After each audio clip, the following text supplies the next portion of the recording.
Every day on the streets, I keep my hustle game elite. This motherfucker police, cause a nigga gotta eat. I got the recipe for beef, serving niggas with the heat. I will make you rest in peace, so you better not fuck with me. Every day on the streets, I keep my hustle game elite. This motherfucker police, cause a nigga gotta eat. I got the recipe for beef, serving niggas with the heat. I will make you rest in peace, so you better not fuck with me. I'm rolling on the block with that needle. And if you owe me money, I show up like I'm the repo. Man, niggas cuffing bitches and acting like they some heroes. But when you multiply, you find out they some zero. Make my stacks up over Cleveland. I'm trying to lose some weight. But any beef in the way, gonna add it to my plate.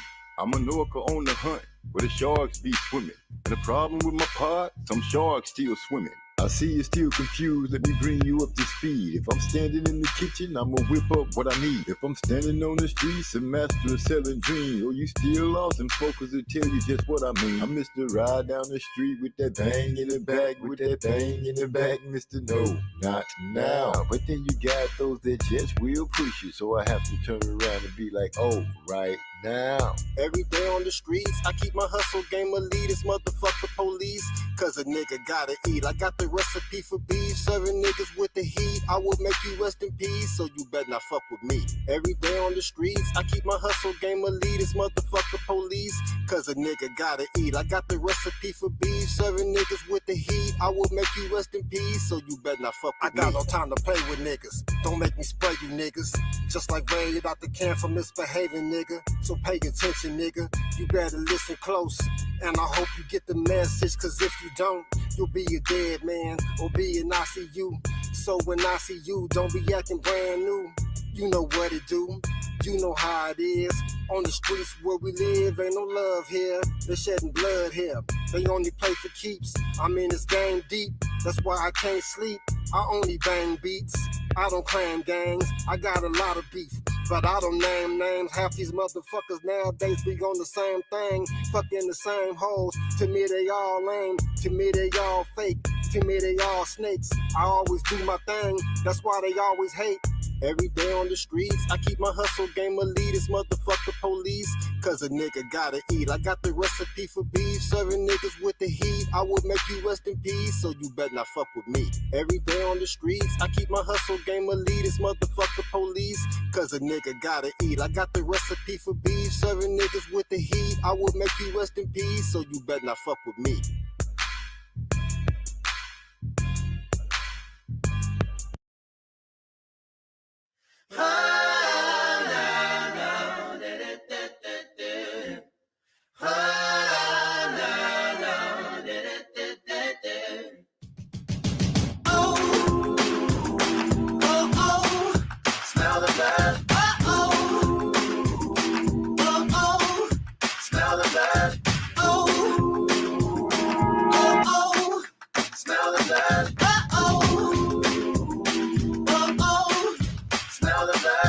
Niggas throw rocks and then hide their hands, so I gotta keep grinding to make this plan work. I hear the whispers of them hating on me. I left the windows open that way the hate be free. Nothing about Z-Saw, please don't tempt me to spit flows and lies and leave things empty. I done did time, kids, don't resent me. What I went for, just know I did sin me. Oh, oh, oh, smell the blood. Oh, oh, oh. Mama told me to watch my back, cause I'm the only one here that'll watch like that. Keep my eyes on the prize, watch where my steps land. Those hang around, they'll bring deception. But those that'll bring better have protection. Situations change, make a misdirection. If I show the pole, yeah, it's gon' pop. Once I get the squeezing, then I won't stop, nah. So what we stop for? It's the end of the track. Welcome to another episode of MZ Talks Boxing. Well, I'm your host, MZ. And y'all know what we do. We talk about whatever happened the weekend past. And I'll say I saw some good fights this weekend. Y'all know I have the worst time giving names. But as you can see on the background picture, hold on. You know what? Let me start off correctly. First off, I want to give shout out to Rayshon's About Time Boxing for always keeping it real. He has some good takes about some fights and fighters. And if you're interested in a good point of view, Rayshawn About Time Boxing is a good spot to stop by. He always shows this channel love by speaking on us in a highly good way, a positive manner. So I want to make sure that I let everybody know, if you get a chance, or if you haven't heard of Rayshawn's About Time Boxing, go ahead and give him a shot. If you like what you hear, go ahead and subscribe. Now, as I was speaking on the picture on the background, that fight was stopped by a body shot. Conwell, that's the guy's name. Conwell stopped Gray with a power shot to the body in this. I think that was the second round. There was no getting up from it. It was nicely set up, two double hooks, and went to the body and bent him over. But before I get deep into that, I see we got my brother Trey X in the house. Salute. We also got Joseph Brown. They call him Judge Joe Brown. I call him JB, the honorable one. What's happening, my brother? How you guys doing tonight? Hope everything is well with the family. I want to bring attention down to the ticker. Everybody should always make it they duty, they responsibility, they judgment in life. Make today better than yesterday, because tomorrow may not come. Anyway, that was a good fight. Ended fast. There was another fight that ended fast. I can't remember their names. And the gentleman that took the fight with, I think they said 2 days notice. Now, that's what you call getting off the couch, going straight into the fire and trying to get it. I don't know if he thought he was going to really win, but at least he got off the couch and went out there and tried to do his thing. I've been listening and hearing a lot of complaints. I won't call it whining or anything like that. I'll say complaints about the Ortiz fight and how it was called, meaning who won and who not. I see a lot of robbery statements being made and things like that. Close fights don't make robberies. They just make close fights. And we should remember that. Okay, we got Joseph Brown. Yasser came into the house. Good morning, good evening, salute. Same to you, my brother. Good morning, good evening, and salute. Because I know my brother Yasser is across the pond, and they are at a very, very different time level. So anytime you see Yasser joining the team, joining the chat, that man is giving some extra time, because I know they late over there. That was the Kenneth Sims Jr. fight. Okay, that's the fight I'm talking about, where old boy came in there off of 2 days notice. Yeah, I don't know if you were labeled here by Iron Man or what, but you know, to get off the couch with 2 day notice after somebody been training for a full camp, hey, he did what he needed to do. He got on TV. Got to give him that. You know, he got him a check. He couldn't finish the fight, you know, but it is what it is. The man got up off the couch and went out there to try to do his thing and try to make things happen. Gabriel Fundora, with her 5'9", super long self, what is it, flyweight, featherweight that she is, 109 pounds. She came into the fight. She was good game, used distance, could definitely kept the jab working. Got some good body work in too. You know, she fought a very good fight. I learned her nickname the other night is the Sweet Poison. I like that. You let me know how you feel about that. That's a good nickname, the Sweet Poison. My brother Trey X said he's definitely not an Iron Man. Okay, I won't put the Iron Man on him. I don't know what we call the person that say, hey, you know what? It's 2 days, but I'm gonna go ahead and jump in there. Game, yes, best I guess you can call it. You just say he was game. He went out there, but he did, you know, he let himself get stopped. So yeah, that's definitely not Iron Man material, because Iron Man go to the end of the fight. But the Sweet Poison, jumping back on Fundora, she really boxed a good fight against Asanjo. How you say it? I know it's something ho. She her style just didn't look good to me at all when she was fighting. The way she was, I don't know if it was fainting or the way she was calling herself trying to get ready to go in. Her legs always looked a little wobbly and like she was just off. Now, I can't say from time to time she would get a good shot in on Fundora, who seemed to eat the punches quite well and kept the pressure on her the whole time. Whether Asanjo went to the left or went to the right, Fundora took a couple of long strides and was right there continuing the pressure and bringing the fight to this young lady. Got to give it to her though, and say, oh, she finished the fight. She went the full distance. She went the full distance and didn't get knocked out. My brother Joseph Brown said, MZ ain't nothing sweet about poison. That shit will mess you up. Apparently, because the sweet poison that was in the ring that night was doing some good work against the Seo. Like I said, I saw good distance with the jab. She threw a lot of hooks. She went to the body. She got some inside. She got some inside work too. She's not afraid to let her hands go on the inside. Salute to Eric who just slid into the building. What's going, Eric? How you doing today? Hope everything's well with you. Overall, I can see Fundora's baby sister. I think she's the baby. She might be the oldest. I don't know. I can see old Gabriella, the sweet poison, holding on to her little old championship for a little while unless somebody can figure out, get in there and get under all that long reach that she got and get to where they can do some damage. She might be able to stand her ground for a good little while. I'm looking to see what she does in the future. She'll be able to unify some belts and maybe even become a undisputed champion. I could be speaking a little early, but that is a possibility. That is a strong possibility, and I don't want to shoo away from it. I want to make sure that, I let that be known by me, that I did say it, and that's how I feel about it. But cooking on what needs to be cooked on, Boychek and Ortiz. Now, I know my title says Ortiz exposed, but I'm going to elaborate on it and say he was exposed to me in a certain way by he kept fighting. He showed toughness, showed he got a chin. His resolve is to keep fighting. And a lot of people was complaining about the first knockdown, which they corrected in the fight and did turn it into a knockdown.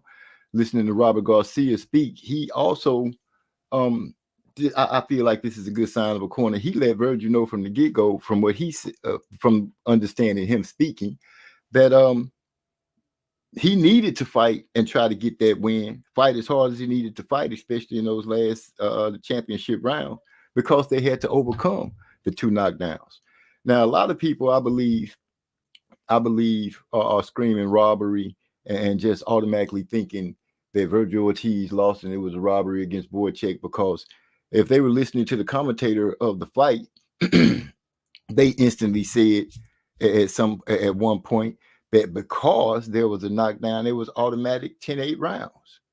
Well, I have to be honest and say it didn't break down like that. I didn't see it like that. I saw Ortiz get up, fight harder, and bring the end of those rounds to Boychek and make Boychek uncomfortable. And he even hurt Boychek. He wobbled Boychek at one point. Salute to Bruce Gas, Boxing, Jazz, and more. Says salute, brother in Musically Zone Talks Boxing. Always glad to see you slide through, Bruce.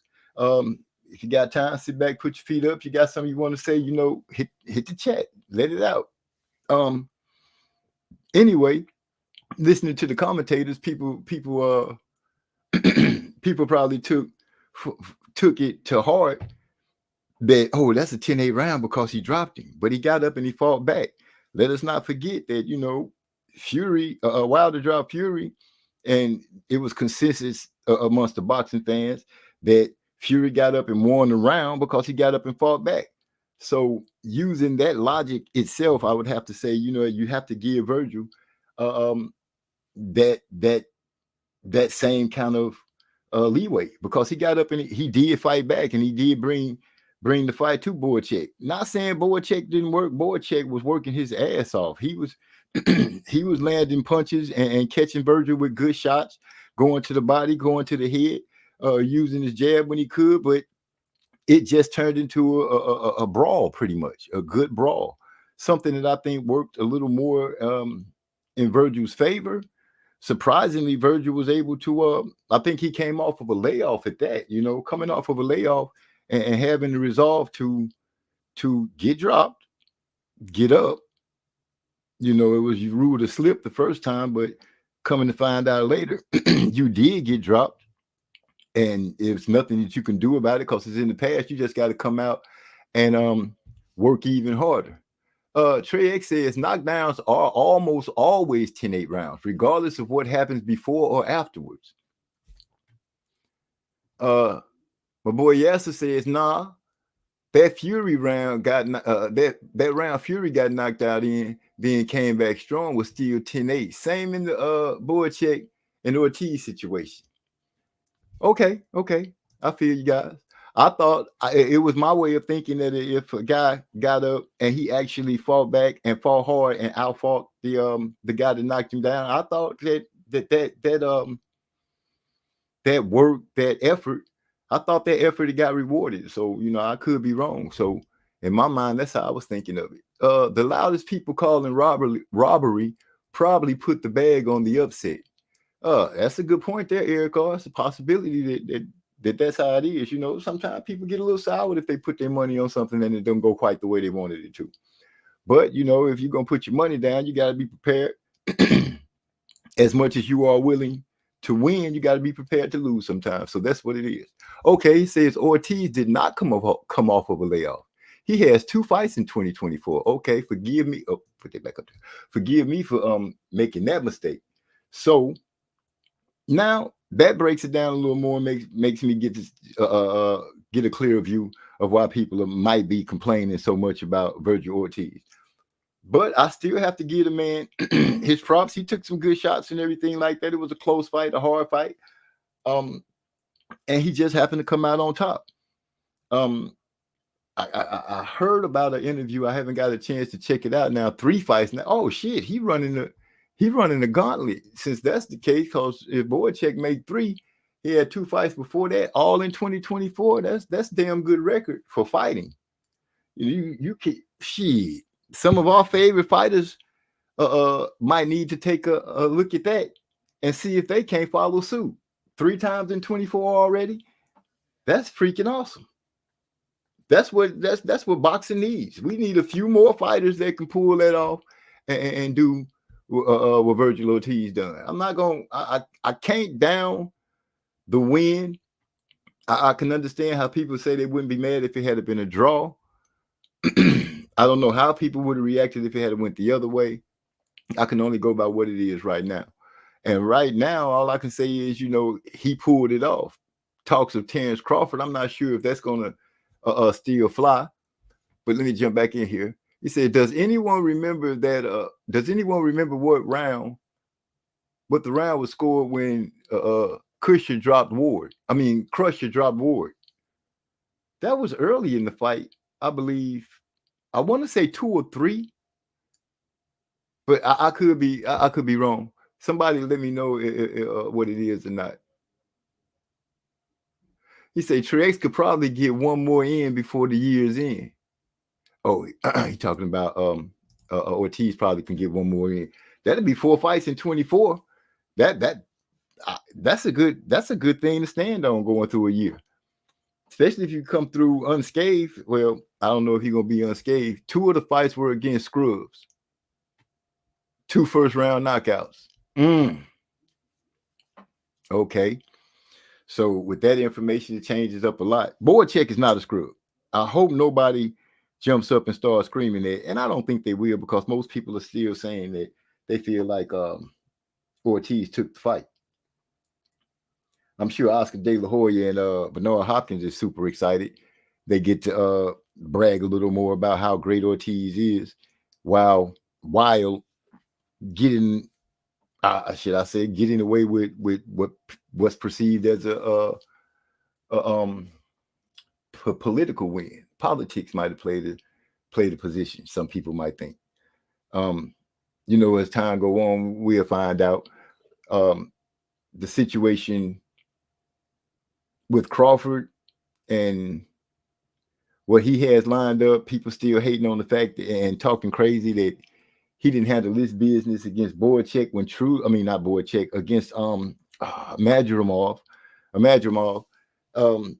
Not taking into the account that one, Madrimov, good strong fighter at 154. This man moved up.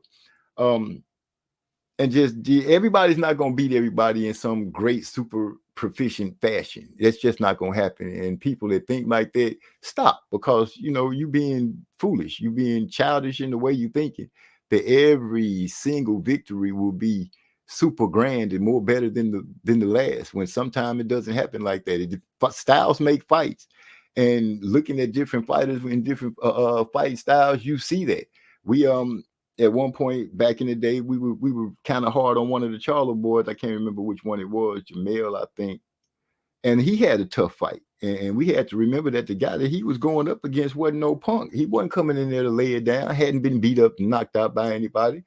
And so when you had those kind of factors that play in, you have to look at that and try to make sure you factor that in for the opponent before trying to say that the person that you thought should have just dominated is not what they say he is. Because that can happen, and pretty much it's happened in every career of every boxer going down the line. As I said, it was one of the rare boxing fights where it was action from round 1 all the way to 12.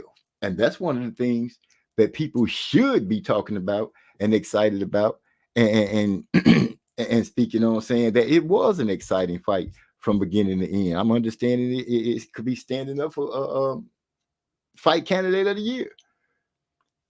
So when you get something like that, I'm starting to get what my brothers be saying when they say a lot of the boxing fans are starting to upset them and make them sick, because you really can't please them. You got one fighter that could knock people out.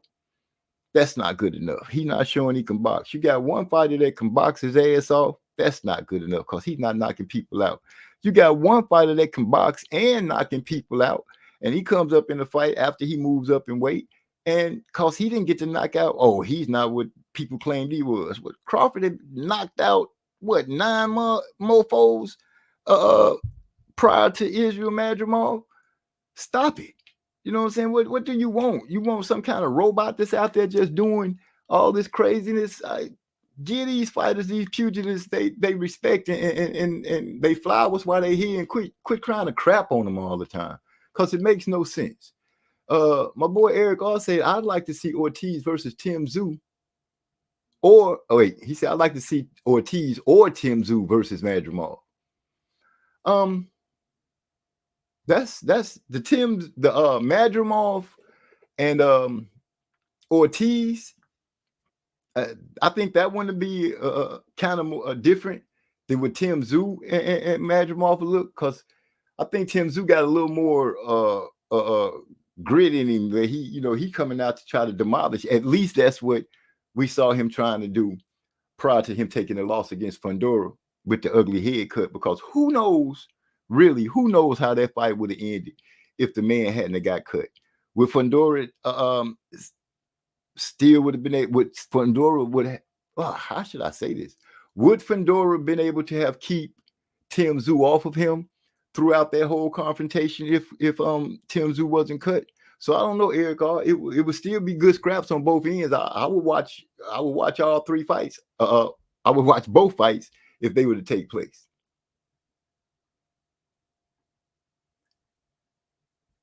As long as that, wait, what is that? Ribosomes doesn't come back, it's chronic. What are we talking about there? Bring me up to what did I say to bring that comment? I'm lost. I don't know what I said. What's up, my people? Rod X in the house. Salute to you. La D, our sister that showed up. She say, MZ, throwing the love. I'm gonna be in and out. You always in and out, sis. You busy like that, I guess. But do what you do and keep it going. Keep it coming. I kind of lost my thought of where I was at, what I was about to say. It'll come back to me. Anyway, what I was saying was, people complaining and they don't really know what they want out of these fighters. I'm gonna just sit back and enjoy what it is. What do you think, in your guys' opinion? What do you guys think is next up for Ortiz? And I know a lot of people, not to bring this up. I saw Ortiz had to go to the hospital, and I can't remember whose channel it was. First thing they said was that proves that he lost because he had to go to the hospital. And I'm like, dude, wait a minute. They were just in the real that illness. Okay, the illness that Ortiz has, it kept him on the shelf for all the 23 and can come back. Oh crap. So he's shoot. Ortiz's career is kind of like a battle between health and foe of the ring. Okay, thanks for clearing that up for me. Shoot, all he can do is try to be a warrior, roll the dice, and keep going, and hopefully he can beat this disease, that's ailing him. Who knows? Do they not have a cure or some kind of treatment that can help keep it under control? I'm gonna have to look it up and see for myself and see what goes on with it. But appreciate that, Bruce Gas, Boxing Jazz, and more for helping me understand what it was that you were saying. Well, what it was that you were saying with that. But anyway, I'm wondering. Yeah, the medical thing they was talking about. You know, we all know that when fighters get knocked out or have brutal fights, well, true boxing fans know that when fighters are in brutal fights or knockouts, they're mandated pretty much by the governing bodies of the belts or whatever, or the commissions. That's what I'm trying to say, where they have to go get looked at, get checked out. You don't want somebody to get their brain bashed around in their head and get knocked out and then say, okay, it's cool, go ahead and go to the crib and chill. No, go to the hospital, get checked out. And that's what happened with Ortiz, you know, and Trey X put it out. He said both had to go to the hospital. Both had to go for mandatory CAT scans. There it is. So it's not that Vergil Ortiz got beat up and he had to go to the hospital. It's that these men are part of a dangerous sport that takes toll on your health, mentally, physically, and it's only right that you go get checked out. And me, for one, I'm glad that's one of the things that they make them do. That's where you also, for those that don't know, that's where you also get guys are suspended for a certain amount of time. You know, every fighter that fights at some point gets suspended after a fight, depending on the brutality of it, for a certain amount of time, just to make sure that they're okay and things are functioning well. That being said, stop with the nonsense and these crazy things that people are putting out for people to hear. Last time both fighters went to the hospital after the fight was Rocky Balboa and Apollo Creed after their first fight. And there he is, Eric R with that sense of humor, right on cue. I need the drums. I need those to go ahead and hit every time he dropped one. D-Lo 404 Boxing, the voice of reason, has just joined into the chat. He says salute. So I hope you all give him a salute right back. What's going on, D-Lo 404? Glad to see you making it through. I know I don't say this often because I pretty much forget, but it's being told that I should care a little bit. You guys hit the thumbs up for us, so we can get other people to come check us out and enjoy the boxing talk and the camaraderie that we have with the Block fam. So y'all do that for me.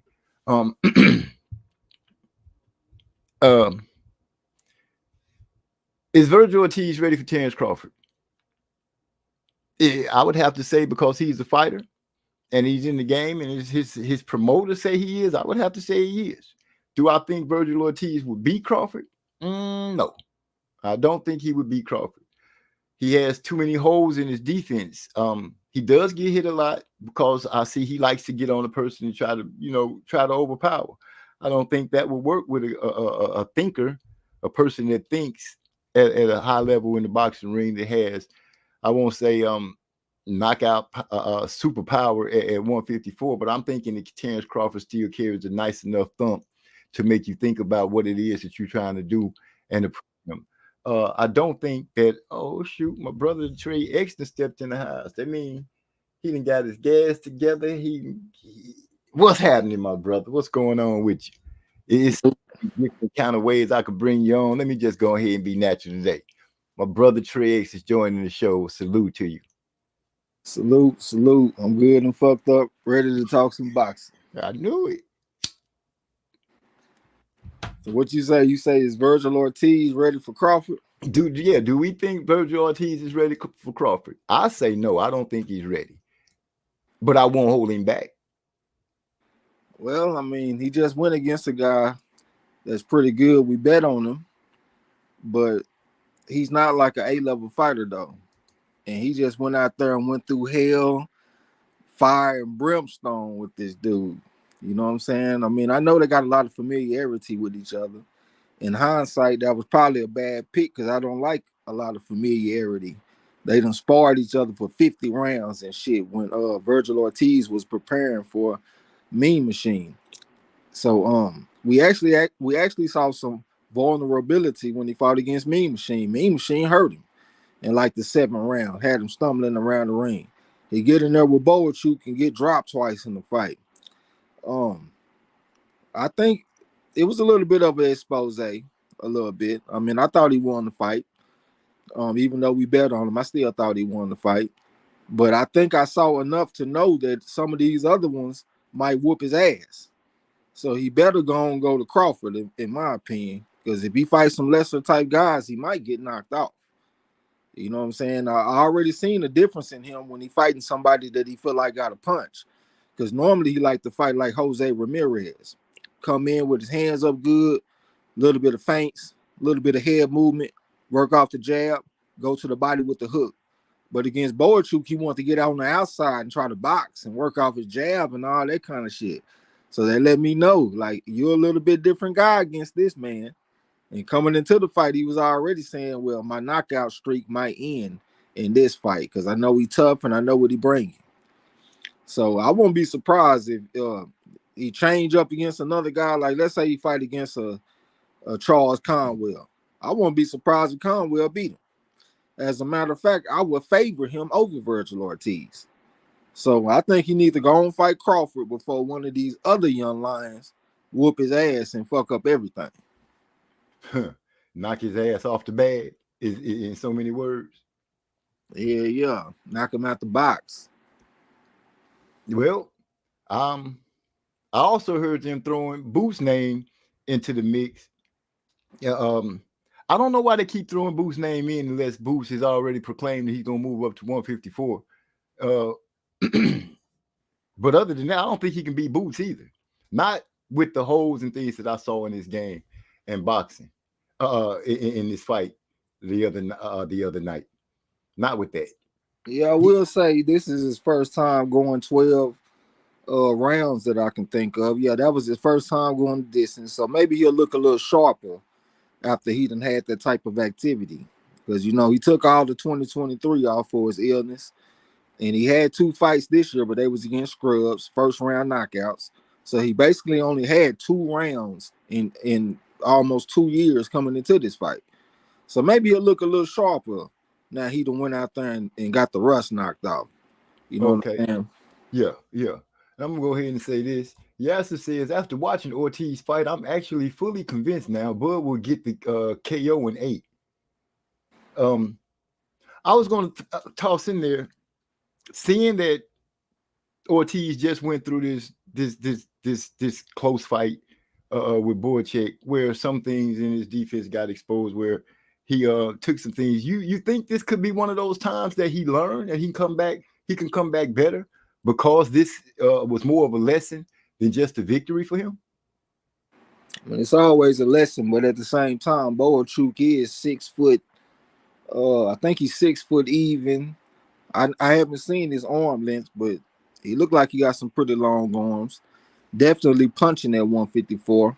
I still haven't seen enough evidence from Crawford to know that he punching like these other guys at 154, because they have their knockouts with 10-ounce gloves, and Terrence Crawford does not have a knockout with 10-ounce gloves yet. I do respect what people saying about the last fight, because Madrimov looked messed up after the fight. But some people facial features just don't hold up well, and you can hit them with a feather and they'll bruise up. So I still need to see a little bit more to know that he punching like that. I would lean towards Crawford by decision all day long. I wouldn't even be thinking about the knockout. Okay, so we looking at this moment right now, because Crawford doesn't have a knockout and he was only able to box through a unanimous decision in his last fight that we don't have enough to really judge him fully at 154. Yeah, it's hard to stop decorated amateurs, and we just saw evidence that it's hard to stop Vergil Ortiz. Like a lot of people look at I don't even know why I be getting on saying all this kind of shit, man. I swear to God, I be talking too fucking much. But when you see shit like what just happened with Ortiz, you can trust him to go the distance. If you see him getting in trouble and he come back fighting hard and get his lick back and all that kind of shit, and like he got that type of attitude that he just refused to be down, because even when he his knockdowns, he wasn't on his back. Like it was like he'll be down for a second and then get up. That's kind of foolish sometimes, you know, because that could get you in trouble. But it just shows me the type of heart and determination that he has. So it's going to be extremely difficult to stop this guy. The only way that I can really see you stopping him is with a body shot. I don't think that you're going to hit him with a bunch of headshots and get him out of there. I think he's too tough for that. So I'll take Crawford by decision. Okay. That's a good one. I would say that because of his vulnerability to get caught with sneaky shots and everything, we haven't really seen him get dazed. And I guess I'm stretching a little bit, trying to give Crawford that disadvantage and say that I think Crawford may be a little more accurate at his punch placement and everything like that. And I've noticed in a lot of replays, a lot of the knockouts, I mean, the real good, clean ones, you clearly get caught clipped right on the chin and rattle everything a lot of times. And I can't remember which one of the old champions I heard speaking about it, talking about no matter how hard you hit or anything like that, you hit a fighter in places where you could hurt them, like under the heart, directly on the chin, in the liver, stuff like that, which I found quite interesting. But I think Bud might be able to buzz Ortiz, and that could help him get him out of there. But a body shot to stop him, I wouldn't throw that out the window at all. Seeing that a lot of fighters, not all they only are a lot of them in their uppercut bag, but a lot of them are in their body bags too. Yeah, but what I'm saying is square business, though. This is the reason why I be so high in Champ Ross every season, because everybody look at these situations and think, oh, knockout. And I clearly see a decision. You know what I'm saying? And then on top of that, we got Southpaw versus Orthodox. The knockouts decrease in those situations. Like, I want you to think about something. When Terrence Crawford fought against Madrimov, his jab was more like a control the range type of jab. It wasn't a bust you up type of jab. When he fought against Earl, Southpaw versus Southpaw, it was a bust you up type of jab. I see the same thing like when I look at Bam Rodriguez. Like when I saw him fighting against Carlos Cuadras and shit like that, his jab was to control the range and the setup shit. But when I saw him fight against Soran Visa, a fellow Southpaw, his jab was to bust the motherfucker up and get him out of there. It's a whole different type of dynamic. If Crawford was to fight Ortiz, it's going to be a control the range jab, and it's going to be a setup jab. It's not going to be a bust you up type of jab. And plus, Ortiz got so much offense that's coming back, you're going to have to be worried about it. You can't just step to him and give caution to the wind, because this motherfucker hitting hard, and plus he going to the body with the left hook and all that kind of shit. So you're going to have to be worried about the return fire. In my opinion, it would be actually foolish to take Crawford by knockout. To me, the only pick that makes any kind of sense is to take Crawford by decision. Okay. Now, I'm going to go out on the limb and say this could be a turning point in Crawford's career where people have to start appreciating him for his boxing parameters and what he can do in the ring and how he can control the ring. If what Bomac is telling us that is in Crawford, 154 might be where it starts to show the most, because these guys, even though they say Crawford can go up to like 190 with just walking around, I heard that those guys that he's fighting are bigger than that naturally, but time might tell. But this might be where we start seeing a lot more of the sweet signs from him, him thinking and dissecting people in that type of manner. Now, if that starts happening, people are going to be complaining because no knockouts. But if it's a good fight, be happy. Yeah, that's what it's gonna be. He gonna be on his late Mayweather, where you fighting against these bigger and younger guys and shit. You gonna have to beat them by decision for the most part. And I think that's what's gonna happen. And plus 154 got a lot of guys with deep amateur backgrounds. So it's gonna be hard to stop them guys, man. So I'm definitely gonna be leaning towards the decision off in the Crawford fights moving forward for sure. You still there? Yeah, I was coughing and I didn't want to be all on the mic with it. So, ooh, that's a good one too. So, y'all heard it here. It's my thoughts that Crawford gonna start boxing and out-thinking guys in the ring, and give you more of the boxing and the sweet science of the game instead of worrying about the knockouts, which he clearly says he doesn't worry about. But trust, if one happens to rear his head in Crawford's favor, I believe he's going to go after it. And if he can get it for you, he will. But for the most part, I see him just, doing his thing and becoming a superior boxer at 154. On another note, when we was talking about Ennis, I saw an article on Boxing Scene. It seemed like this motherfucking writer was listening to us do the live stream or something, because he described his situation the same way I did. He said that his situation is depressing, and that's the exact word that I used. It's depressing at 147 right now. He said that this guy's at the wrong weight class at the wrong time right now, and that's the exact same shit that I said.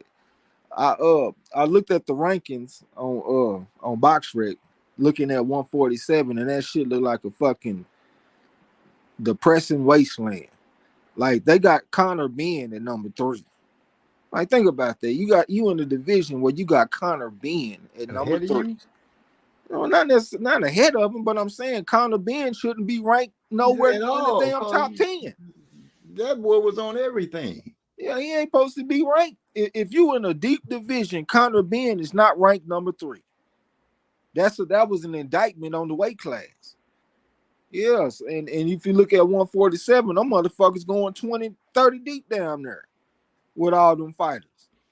So it's very easy to see that 154 is just a lot better than 147. If I was in this, I'm going to 154 all day long, especially if I want a Crawford fight. Especially if you say you are who you say you are. If you this superior fighter that nobody can mess with, then go up there where all the smoke seems to be raining right now at 154. Go up there with those guys and make your case. Excuse me. That's what I say. They talking about he gonna have a rematch with Cameron Chikadze, a fight that ain't none of us asked for. I mean, I know Chikadze had his moments and shit. I actually picked Ennis by decision in that fight. I knew Chikadze wasn't going away. He got a deep amateur background. I don't know how many times I gotta say it. If you got a deep amateur background, it's hard to stop him. Unless you somebody like Tank Davis. He'll go out there and stop somebody like that. Maybe even a Bud Crawford. Crawford will go out there and stop people like that at 147 and below. I don't know about 154. But this motherfucker Ennis, he had a guy like Chikadze, and it went the distance. You know what I'm saying? But they talking about having a rematch. Like, his career looking like a big waste of time. Like, when are we gonna get the fights where we excited about the Ennis fight this weekend and it's some kind of doubt? Like, who gonna win the fight? Right. This motherfucker about to have another fight where he'll 20, 30 to 1 favorite. Like, that's what we gonna see for the rest of his career, huh? Like, they need to make that move, get a step-up fight, and get somebody that can fight back. Not just move and make you miss and make you pay every now and then. I'm talking about somebody that can fight back and they coming to win. They coming to put something on your ass. Right. Because we still ain't seen what happened when he fights somebody that fight back. No, that question is still open. And excuse. I guess I rolled that bad or something. Let me put that one down. What the hell was I getting ready to say? Eric R said Bud had his head looking like a new Pennywise. Yeah, he was all swole up. The leather cut up some people really good because what was the guy? The Tooney brothers, they bled real bad. When you touch them, then you could bust them up real quick, real easy when it came to a fight. The Tooneys bled like crazy. I think it was Jerry Tooney, or was it Corey? You know what I'm talking about, Trey? Jerry Cooney, Was motherfucker it that him fought that against Larry Holmes. well, he was easy to bust up, is what I'm saying. Yeah. So, you know, what we got? He said, I see Bud ending it at 154. Yeah, that might be as far as he go up. You know, listening to the statement that Canelo made, that Bud was easy work after seeing the fight. I heard somebody mention that he fought Floyd Mayweather and Laura, and it was him that was saying it. He was naming off the names and talking about now he should be able to fight who he wants. And I'm like, dude, the fights that you're talking about took place so long ago that's ancient history. And for consistent, most people thought that Laura beat you. You did lose to Mayweather, and you lost to Bivol. You haven't given us a fight that, you know, people were looking at actually saying, oh, this might be a fight that Canelo has some problems with. We not having that. You saying that Terrence Crawford is easy work, and you supposed to be a businessman and all this stuff that you so smart at doing. Well, that's easy money if that's the case. Prove the point, make the fight, and take the money. And then turn the around. thing is this though, if he fight against Crawford, he ain't in control of the promotion.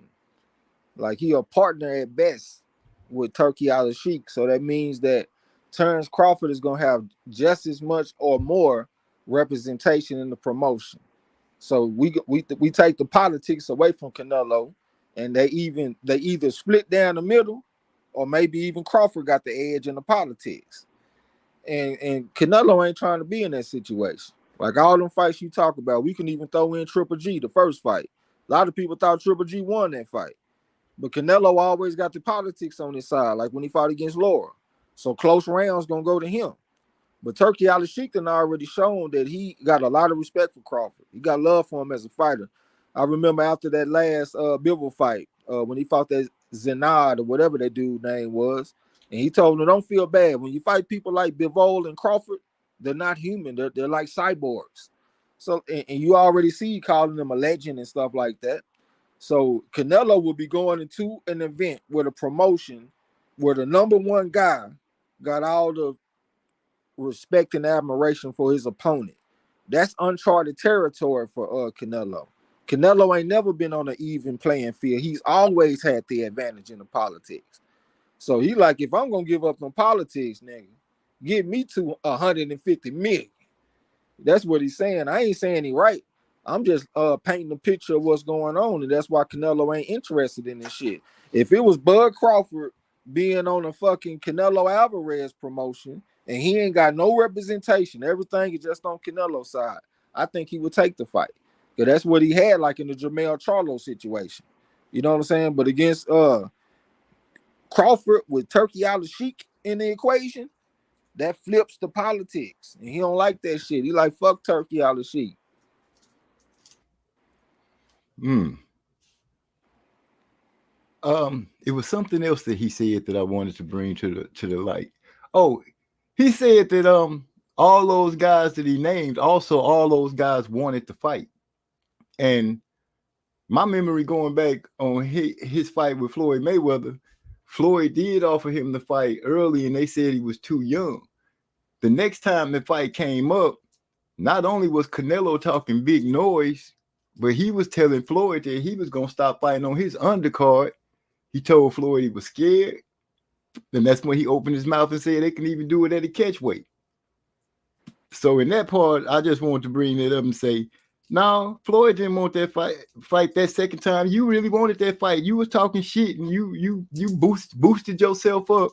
And every damn fight that we thought you might have a problem with, you lost.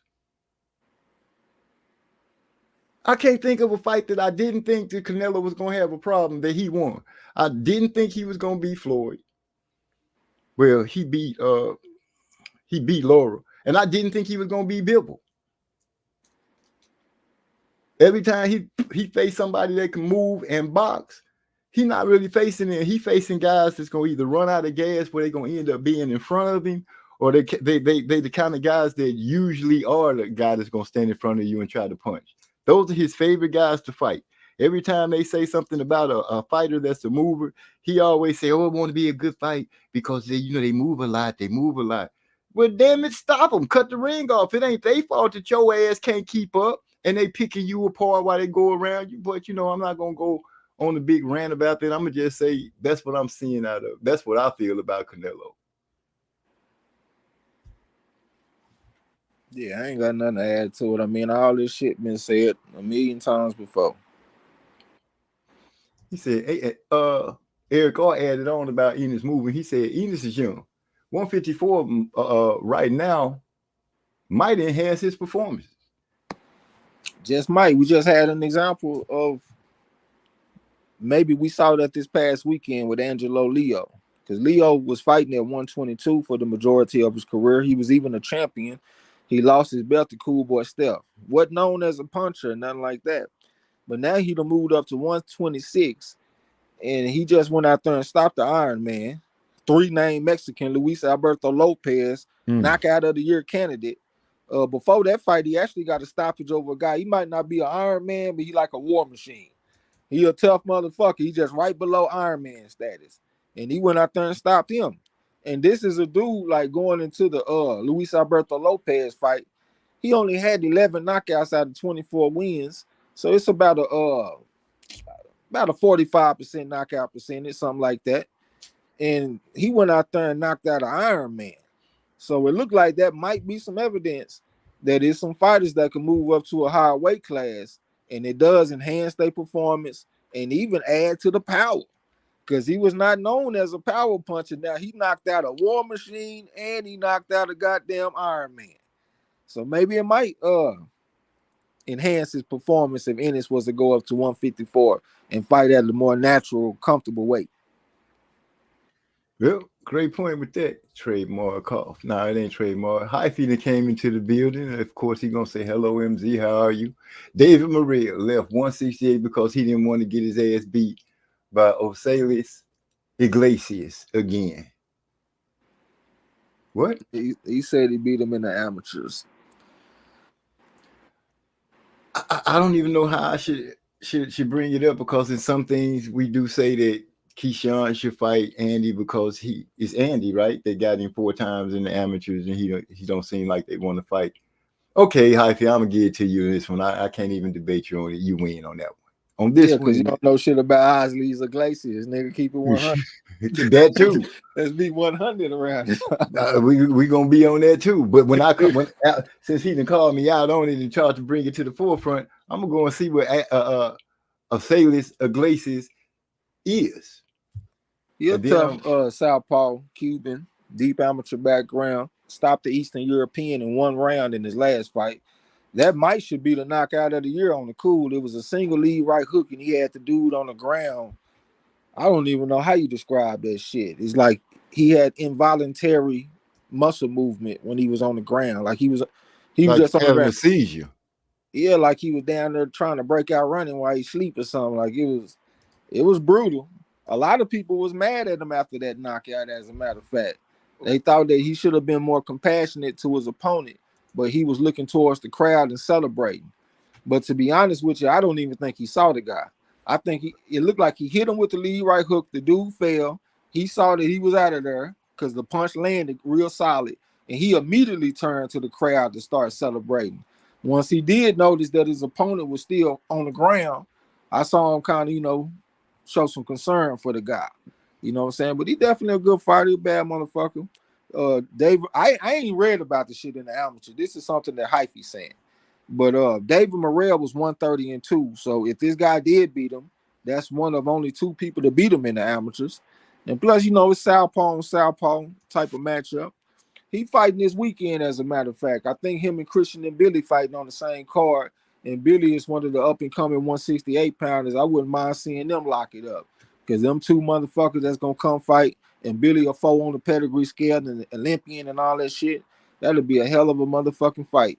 You know what I'm saying? But yeah. Okay. Can you hear me? Yeah. Okay, yeah. Okay, I see who Iglesias is. You know what? Hyphy, forget you with that one. Yeah, we're gonna go ahead. You can come on the show. We're gonna go ahead and debate. I mean, after what Morrell just showed, it might be a tough fight, man. I probably have to lean towards Iglesias right now, especially Southpaw on Southpaw. It's a tough matchup. What was it that Morrell just fought? He fought an orthodox fighter. Yeah. You fought Hot Rod. You fought a slick orthodox fighter. Before he do that, I would Huh? like. I was about to say before he does that, I would like for him to try to have a couple of fights with some southpaws, or at least start sparring some southpaws regularly. Oh shit! When you got that type of amateur background, you posted on been in the ring with a little bit of everything. That's why it's so sweet to have that international competition experience. Hell, some countries don't pump out nothing but southpaws, like Cuba, for example. Most of them motherfuckers be southpaws. That's why Andy Cruz is so interesting, because he one of the rare non-southpaw Cubans that's very skilled and got a deep pedigree. Countries like Uzbekistan, all they do is send out southpaws and shit every motherfucking year. So if you offer them international competitions, you get a chance to go against shit like that. And plus, at the same time, since David Morrell is Cuban, he been seeing southpaws his whole life. But what make it interesting is that the lanes are still wide open. So, and both of them are devastating punches at 168, especially. So that'll be a great fight to watch, man. That's up there high on the list of fights that we need to see. You know what, Hyphy? I'm gonna make a call and see if we can't get Morrell to come down, just for you, just so we can just make you just be quiet. He on his Android path talking about boots at 147. I seen a couple of comments. I want to make sure I didn't pass none.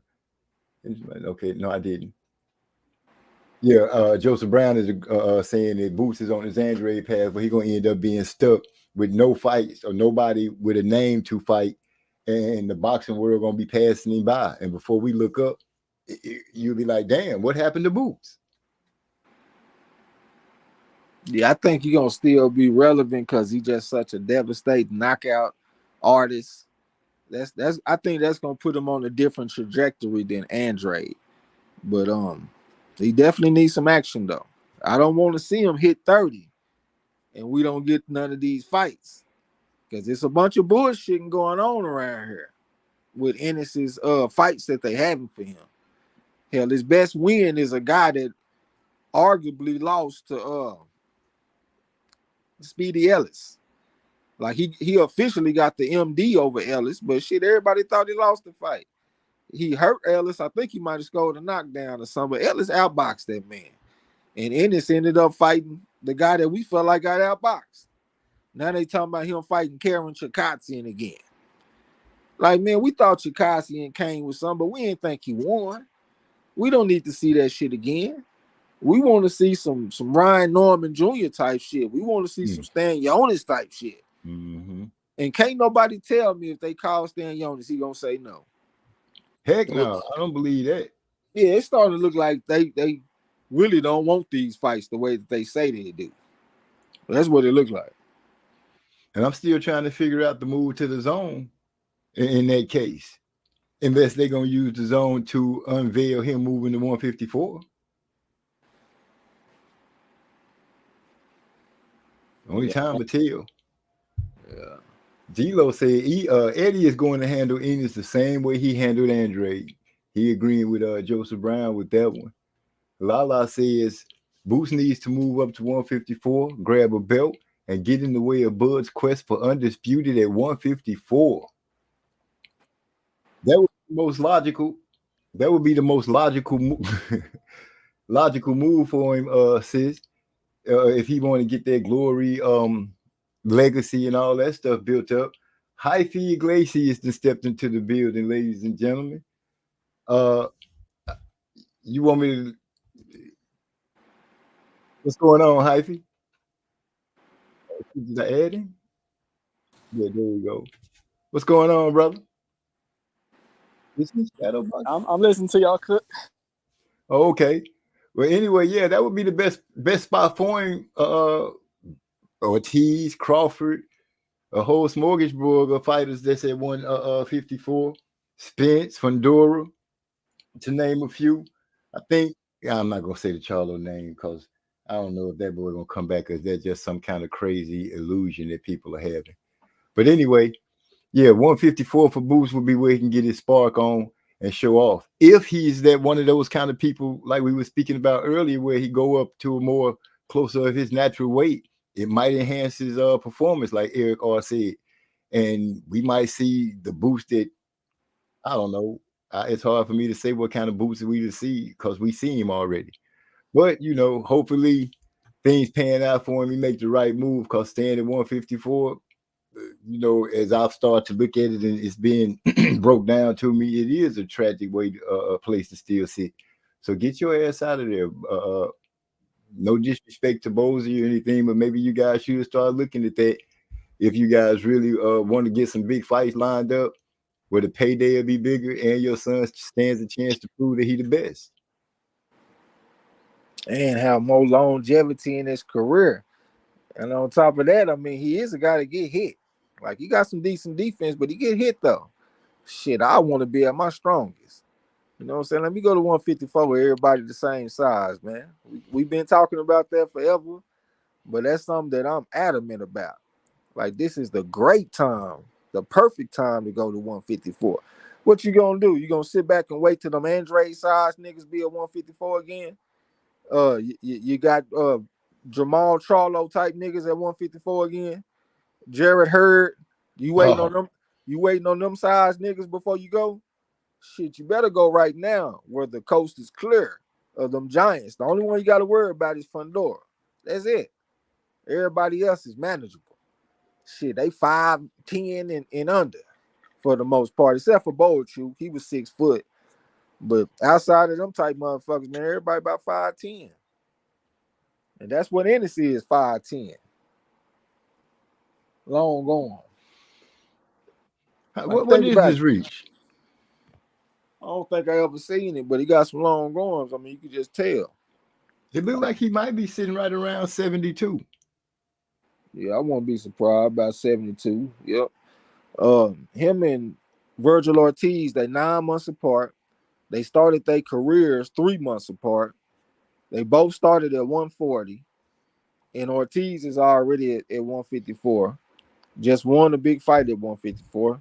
He can do the same thing. Like, I know he can. Talking about storybook trajectory for two paths to cross in boxing. That's crazy. 3 months apart, started 3 months apart. The difference is the break is that Vergil Ortiz has already moved up in weight. And I believe, what is it, the WBC intern that he got? Yeah, the interim, yeah. So, and he can already claim some part of the struggle of being a champion. Yep, and right now, he in a good position. He got some great options on the table right now. And it could be the same thing for him. Like, they are not on the same level right now. You know what I'm saying? Ortiz is on a whole nother level right now. They talking about he might can fight Crawford, the dude that you've been saying you want to fight. Ortiz, they talking about him fighting against Tim Zhu. Shit, I done heard a few names. What we talking about with Boots Ennis? Karen Chikatian. He might fight Conor Ben. If we lucky, he might fight Stan Jones, maybe. I hope we get that, but I doubt it, man. I'm starting to have a raised eyebrow at them motherfuckers. It's almost like they not really going after all the smoke. Yeah, it just names are being tied to names are being tied to names that ring bells, make people really want to talk about it. Yeah, I'm hearing talk, but I'm not seeing enough action. Like, every time you look around, you want to fight Crawford and Crawford ducking him and all this other type of shit. Well, what about all these other niggas out here? I don't never hear you say nothing about Stanionis. You don't want to fight him? I don't hear him talking about hardly none of them niggas. All I hear him talking about is a man in another weight class. Well, nigga, if you want him so bad, go up there. Call Turkey Al Sheik. I guarantee you got to fight. I know he will. Everybody want to see the fight. They just ain't in the same weight class. I know Turkey Al Sheik want to see the fight. If you want Crawford so bad, go to 154. Call Turkey Al Sheik and let's see what's up. Turkey Al Sheik got a great relationship with Eddie Hearn, right? That's your promoter now, right? Sure is. What the fuck? What's going on? I'm starting to think it's some bullshit going on. That's what I'm starting to think. Whoa.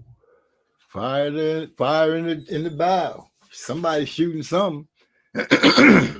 Made some great ass points with that. All those situations are at play.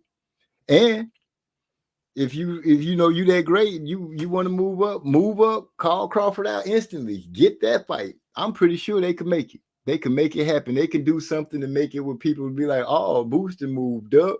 And the first person he calling out is Crawford. Crawford didn't have a tune-up fight. He went straight after a belt in the champion that was very tough at 154. Yeah, I mean, like my partner Napoleon be getting the fuck on my nerves because he always talking about Crawford, and it just, I don't think I ever seen a man love a fighter so much. But I can't help but agree with the shit he been saying lately. Even this motherfucker Hyphy been chiming in talking about how these fighters don't want to fight Crawford. They always got something going on.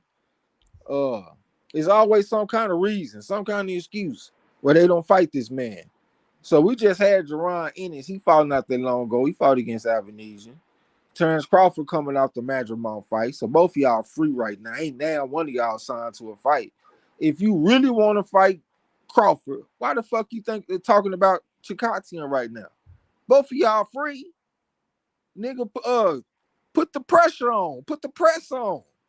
And get you a Crawford fight. I'm starting to think that ain't really what you want to do. I think you a fan of Crawford.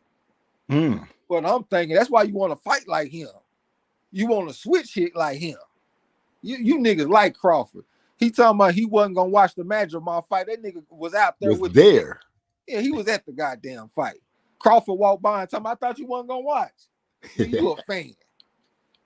Yeah, you like Crawford. That's what that shit is, nigga. You go home and watch Crawford tapes, nigga. Let's be 100, nigga. You be pulling up Crawford on YouTube, nigga. Damn. Business. I ain't talking about looking at him so you can find some holes. I'm talking about trying to see what you can use. Oh, I like that. Yeah, that shit look good. Let me see if I can do that shit and get up and try it while you watching it and shit. And you be trying that shit out, nigga. You going to the gym, trying that shit out. Yeah, nigga, I'm gonna put that Crawford on that nigga today. That's what you be saying at the gym. Nigga, you like Crawford. I'm telling you. That's what I'm starting to see. Damn.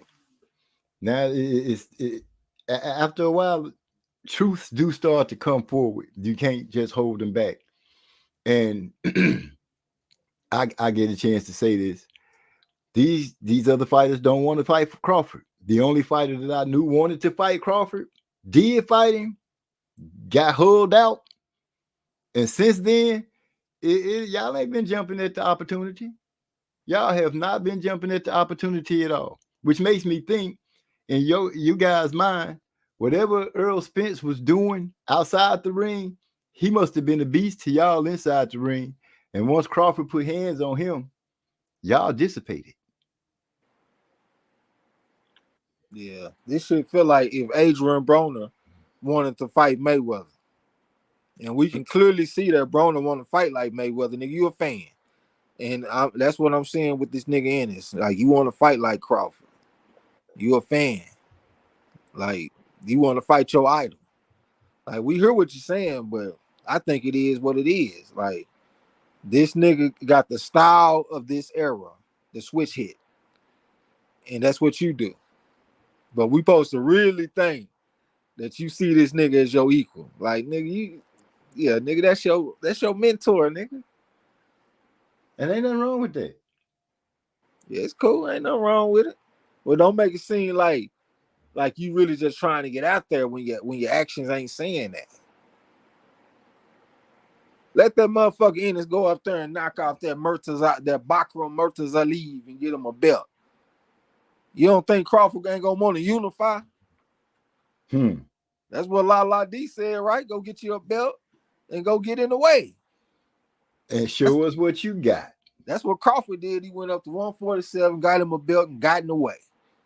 And started barking immediately. I want the Earl Spence fight. That's what he started saying immediately. So it's shit. You want to be like Crawford? Let's be like Crawford then, nigga. Don't just switch hit.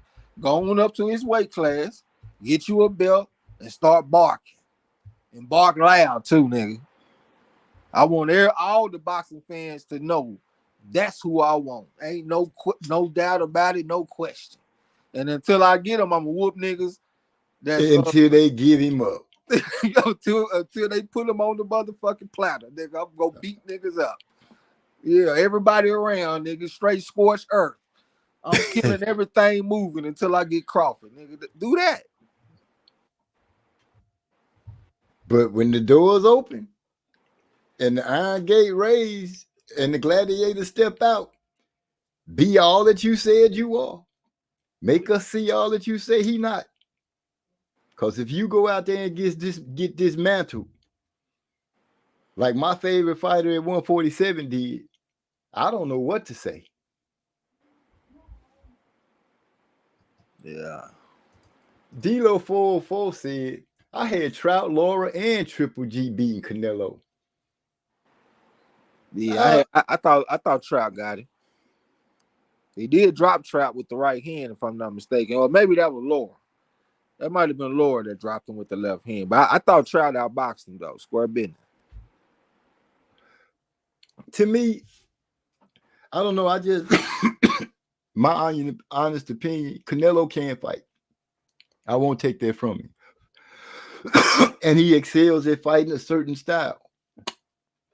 Yeah, we've seen him change his style up, and it may appear that he's beat different styles, but he's beat different styles of, dare I say, B fighters, not the top fighters. He hasn't really, to me, in my opinion, proven that he deserves the praise and things like that. He got a lot of loyal fans, and that's gonna keep him on the top because people gonna go with whatever he says. But as far as boxing goes, I feel like Canelo's career to me is unfulfilled because he really hasn't given me anything. He hasn't gotten to a fight where I'm like, this gonna be a good fight. Let's see what he really gonna do. He hasn't done that for me because like everyone that I've seen him get in, and he was supposed to really make the noise. He didn't. Yeah, but at the same time, though, he is at a disadvantage every fight. This motherfucker like 5'7" and probably got what 68-inch reach or 69 or some shit. And he fighting at 168, like from 154 to 168, nigga. That ain't easy. All these motherfuckers he beating Callum Smith and all these niggas 6'2" and 6'3" and shit. Some of them long arms and shit. Yeah, some of them niggas gonna slip through the cracks. And then it ain't like he ain't fighting people with deep amateur backgrounds and shit too. All of them niggas from Danny Jacobs, even Callum Smith fought at the Commonwealth Games. I think he either won silver or he won a gold. Hell, even Liam Smith won, I'm gonna say, a gold at the Commonwealth Games. Dimitri Bivol, a 4.5. That motherfucker won bronze at the the Junior AIBA World Championships. A lot of them motherfuckers, even goddamn Billy Joe Saunders was an Olympic silver medalist. So I mean, I understand the criticism, but let's not put cables on it like D-Lo say. It ain't like the motherfucker ain't put in no work. Like I can't sit up there and say he ain't showed me nothing. A little bitty motherfucker that's that size fighting the guys that he fighting they size. Nigga, that ain't easy. That's not easy. So I see it on both sides. I see some good shit that he done, but I also see some fights where I thought he came up short. It's been some opponents that I would like to see him fight that he hasn't fought. But let's keep it all in perspective, though. Let's not just be heavy on one side. Let's look at it for what it is. You know what I'm saying? I'm being a little biased. Yeah, I mean, I think everybody let the emotions come into play too much when it comes to the analysis. You know what I'm saying? But let's just analyze the data. You know what I'm saying? All right. Let me go ahead. Because I'm good at pulling myself back. I'm good at that. Gil Cole's in the building. Sorry, I got to you kind of late, bro. But what's going on? He says salute OG, Trey X, and the chat. Salute. We here just going on and on and on about what we seeing in boxing and how things going on. La D said I had Triple G winning. Yeah, a lot of people did, man. When I first watched the fight, I thought Canelo won. Like it was kind of like a weird type of fight. Like he didn't really have his identity. Like he was in between identities. Like he went from being the Canelo that fought against Mayweather, then he kind of transitioned into trying to be Mayweather. So he was out there trying to be slick and be smooth, and it was some kind of nice shit that he was doing. But I thought Triple G outworked him. I went back and I watched it again. Well, the first time I thought Canelo won. The second time I watched it, I thought it was a draw. The third time I watched it, I felt like Triple G got the job done. You know what I'm saying? But like we saying, there's been several fights where I thought he came up short and they gave it to him out the politics. You know what I'm saying? That just come with being the quote unquote face of boxing. But even I question that because like when I think of the face of boxing, like let's say Ali or somebody like that, you had niggas out there trying to box like Ali, like Tyrell Biggs type niggas trying to get out there. You know what I'm saying? Larry Holmes and shit like that. Mayweather, everybody want to show the role and all that kind of shit. Who trying to fight like Canelo? I've only seen two people that I felt like tried to fight like Canelo. The first was Oscar Valdez. Of course, he went and trained with them. So he was trained in that style. He tried to come with the explosive jab and shit like that, go to the body. He looked like a B level Canelo.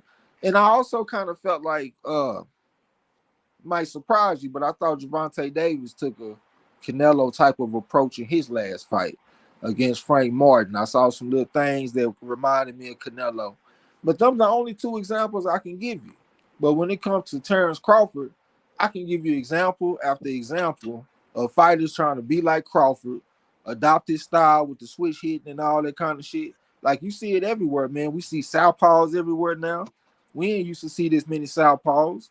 So I think that looking at it from that standpoint, I think Terrence Crawford been the face of boxing.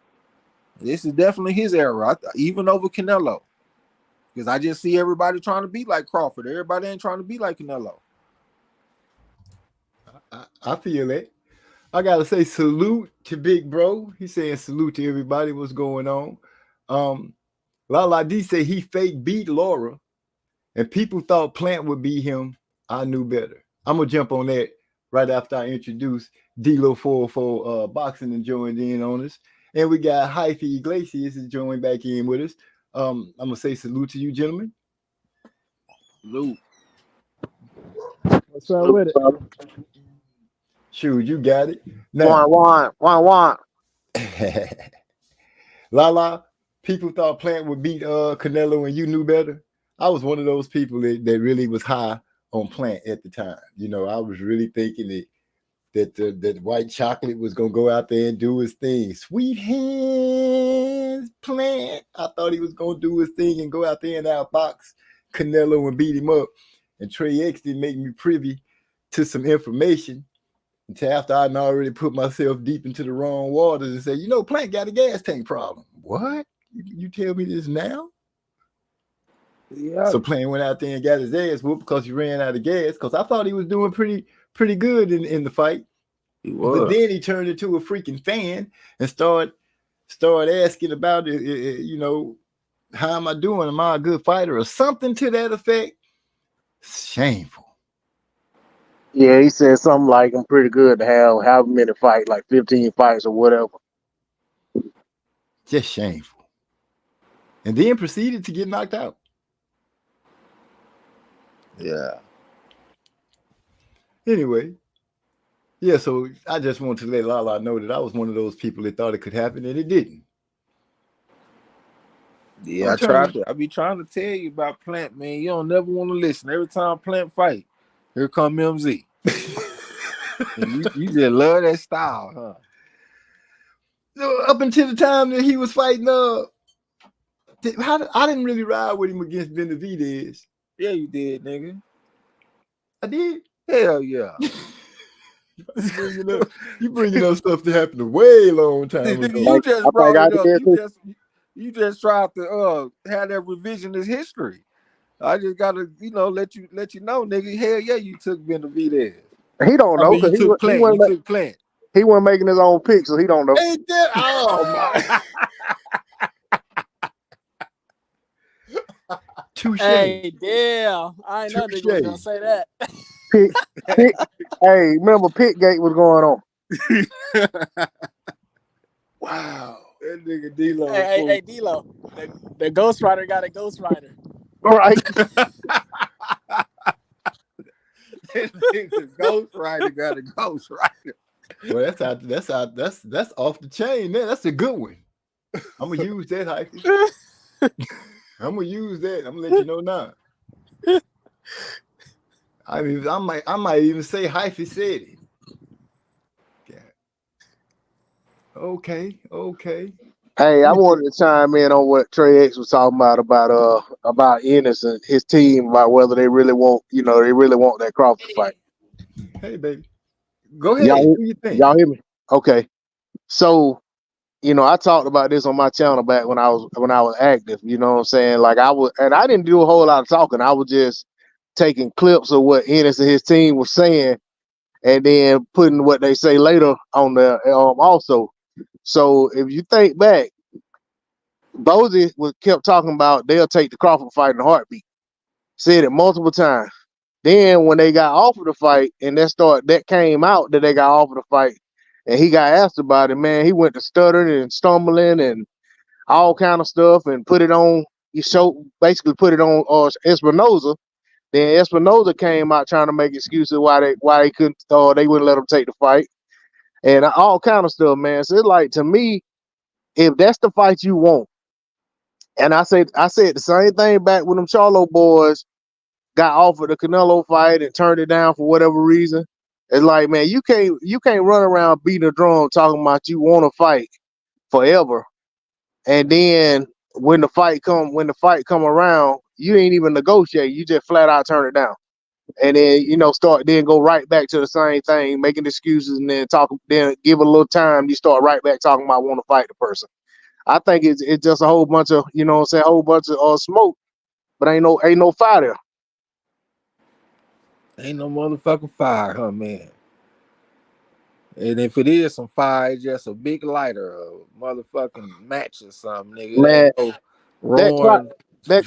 that clout chasing the is on an all-time high, man. If you look at like Teofimo Lopez, you got guys around at 140 that he could fight. All he talking about is Crawford. Now he's talking about fighting Ennis and Crawford. But then he was supposed to be talking about going to 140, and the Brian Norman fight was supposed to be there. He found out Brian Norman, them licking their chops at the opportunity to fight him. He turned it down the fight, talking about he don't want to fight in New York. He want to fight in L.A. Talking about he never had a chance to fight in L.A., so he want to fight in L.A. But initially they had said something about he want to fight on Friday. So it's like, man, like these dudes have guys around their weight class they can fight, but instead they popping off about guys weight classes above them and guys who they know tied up. Cause Ennis really started hollering Crawford's name once the Crawford and Spence fight got made, and then especially when Crawford had that rematch. But if you listen to Boxing News 24/7, Crawford ducked the fight and all kind of other stuff, and you got a lot of people believing all that. But it's like, man, I like you said, Trey, when Crawford wanted the Spence fight, he went up there and got a belt. He didn't stay at 140 and kept calling Spence's name. He stayed at 140 calling Thurman's name. He went up to their division. You know what I'm saying? And you can't, and it ain't like it was guys around 140 that he was running from fight. The guy fought, it became undisputed. So, you know what I'm saying? I just look at it like, man, these guys don't really want to fight, man. I think these guys wanna use people's name and they want to be as careful as they can not to take losses. And they trying to preserve themselves for the opportunity that they hope will come down the line. But ultimately, these guys don't want to go out there and get beat or risk getting beat. They rather just, because they know the fans gonna give them a win anyway. The fans running around acting like they done already beat these folks because they calling their names. So they living off of that. Yeah, for the longest in boxing, calling out fighters has been a promotional tool that fighters have used. But in this modern day, it's probably amplified because you got the social media thing, everybody talking. So fighters trying to stay relevant in between fights and all that kind of shit. And I definitely think they using other fights promotionally to boost their profile and shit. You know what I'm saying? So like you see somebody like Crawford and he did what he did. He looked like he called somebody name because he really wanted to fight. And it wasn't no promotional type of tool. He wasn't even really carrying himself like that as a fighter anyway. Like he pretty much been square business about his plans and the shit that he say. But a lot of these other fighters is looking like they just on some promotional shit, trying to boost their name by calling out fighters, not necessarily really wanting them fights, because we don't see the actions matching what they saying for sure. Well, I do remember Crawford and Ennis on an interview. I think it was $1 million worth of game. Where I think that's what. That's what it was. And Crawford was speaking about. They were talking about Ennis because Gilly them they high on boots because they from Philly. But Crawford was talking, and he spoke about what Bozy was talking about, but Boots ended up calling on the phone, and they started having a conversation. And Crawford mentioned him getting up out of the sanctioning body, however you say it, that Crawford was in to fight him. I think as the mandatory, and moved and called themselves going a different route. Because Boots kept trying to make it seem that they had been calling for the fight, and Crawford was like, when? He was asking him when. And he was kind of shutting down a lot of the stuff that Boots kept coming with till it kind of got to where Boots was pretty much like, oh, man, you know what's going on, more than having actual way to make Crawford be in the point of, yeah, we didn't get take the fight. Crawford put out a good point by saying, you left the chance to get a fight with me. What was that about? Boots didn't answer that, just for those that don't remember. And he was stuttering and shit the whole time they were talking. He sounded nervous talking to Crawford. He said, and then he said that he been trying to fight Crawford since 2018.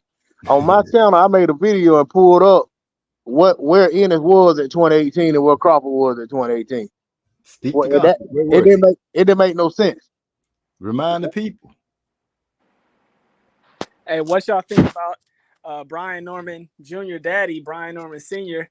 He said, when they lock up with Jerron Ennis, it ain't gonna be how everybody think it's gonna go because they very familiar with him. Well, have they sparred a lot? I don't think they're gonna get the opportunity. Yeah, Brian Norman Jr. actually got the deep amateur background. He's tough as hell. I think he fast. He got good power. I think he got 20 knockouts out of 25 wins now. So he's right at an 80% knockout percentage. He hot right now. He young. He just became champion. Yeah, I won't be surprised if he upset Ennis. I don't see Ennis as a unbeatable type motherfucker. You know what I'm saying? I think if you end up with a guy that's punching back, he got two hands, he got a pedigree, a deeper pedigree than you. He young like you, fast, powerful, mean. You see how he conducted himself with that Giovanni Santillan, the promotion. That motherfucker was a straight asshole up there on that stage. He ain't give a fuck, and he showed it. So yeah, I think he gonna be in there punching back. It ain't gonna be no one-way street, nigga. It's gonna be a two-way street in that bitch. And we're gonna get a chance to see what Ennis made of, because I done already seen a little bit more from Norman, in my opinion, because I just been seen him in some pretty tough situations, headbutts and all that kind of shit. And I just see how he react to the situations. Like he mean, he a dog. And I think in this a dog too. It'll be two dogs locking up for sure. We'll get a chance to find out the truth about him. Hey, today he said Jerron, he locked his front foot too much. And he said that his son sparred with Jerron multiple times, and his son said his power like don't phase him. It don't do nothing to him. Well, hell, that's in 16-ounce gloves and headgear. I mean, it could be different in some 8-ounce gloves. But one thing I do like about Norman is that he don't switch. I like a guy that stay in that orthodox stance. For a long time, I would get to where I was picking against switch hitters, and I actually was doing good. I don't know why I got away from that shit. I didn't pick Jared Anderson and switch hitting it over Bacoli and went out there and fucked off my money and my Champ Ross pick. I need to get back on that because even when Stan Jonas fought against what's that guy we give him all the credit for that he beat? Putayev. Yeah, that was a switch hitter. Yeah, that was a switch hitter, and you see what Stan Jonas went out there and did to him with all that switch hitting shit. So I won't be surprised if Norman Jr. man just master his orthodox stance, be like let's say a A- or a B+ level type nigga, and then he catch Ennis in the switch, and he go to some B- type shit in the switch, especially with his defense. I can see him catching him with something. But I do think Ennis probably should be the favorite, though. I think he's a naturally bigger man and all that shit. And plus, he super talented, fast, power, combinations, got a great gas tank and all that kind of shit. I think he should be the favorite. But, hey, that guy's a live dog, if you ask me, though, for sure. Yeah, you know what's crazy about, the whole thing about Ennis and this, talk about Crawford. The guy, I know he young, but he actually didn't look great on the scale last time out. And you would think that if he really, want that Crawford fight or he really want smoke at 54, now would have been a time to move up. You know what I'm saying? Like nobody would have questioned. Like it wouldn't happen anyway because of the way the division look right now. Nobody would accuse him of running from anybody at 147. It would look like he running to the smoke. But even with that, they still talking about staying down at 147, and I don't even know what they're trying to do there, man. Because I mean, the Karen fight is basically the IBF got Karen in the mandatory position, so that's why that fight would be his next fight if he don't try to unify. But my thing is, why ain't the guy trying to unify if he's supposed to be trying to become undisputed, and these other guys get elevated? Even if they don't, you know what I'm saying? Like, go ahead and fight them guys so you can get that little interim belts or whatever, and you get elevated. However they play it. My thing is, we know Brian Norman got elevated to full champion. I think Stanley is about to. And I know Stanley is here because Bud got the WBA at 154, so they definitely going to elevate Stanley. And then Barrio. So it's like, why ain't he coming after any of those guys if he actually want to become undisputed? Go ahead and get it over with so you can move on up. So I just don't know what they're doing, man. I just hear a lot of talking, a lot of posturing. I it's like the old folks say, right? Your motherfuckers smelling themselves. You know what I'm saying? That's what I see. Yeah. The man said they smelling themselves. That is the old folks saying right there. You smelling your piss? No, ma'am. You better go sit your ass down. And yes, ma'am.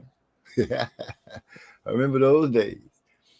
Ernest Davis, big bro in the house. I thought I said it earlier. If I didn't, forgive me, but here he is, right? Y'all know what it is. Texas Timbo. Ooh. He say, yeah, got my guy Boots looking bad. And Turkey might give Boots a new nickname like convicted felon. What? Why would he do such a thing? D-Lo, that's your comment. You want to go ahead and follow it out? I didn't say nothing about convicted felon. No, I'm talking about right here on the one after that. Yeah, some bullshit. I can't see it, man. Go ahead and read. Yeah, some BS in the game. They've been pump faking Crawford and called their bluff once, and I'm pretty sure Turkey reached out to Team Enos about the Crawford fight after the Avanesian fight. Well, if that's the case, all I can say is this: champions are about to be born or raised, or however you want to put it, because they got the interim belts. Norman already been elevated when Crawford had his fight. I don't know when Stan Jonas would get elevated, but if you're trying to be undisputed at 147, like D'Lo said, go beat those boys up and take whatever belts they got.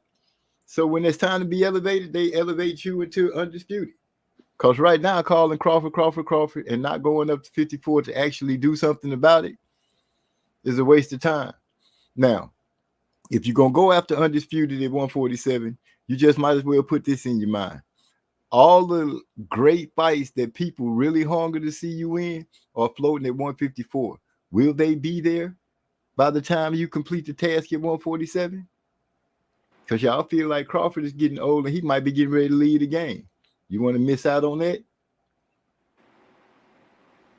You're at a crossroad. Which way do you go?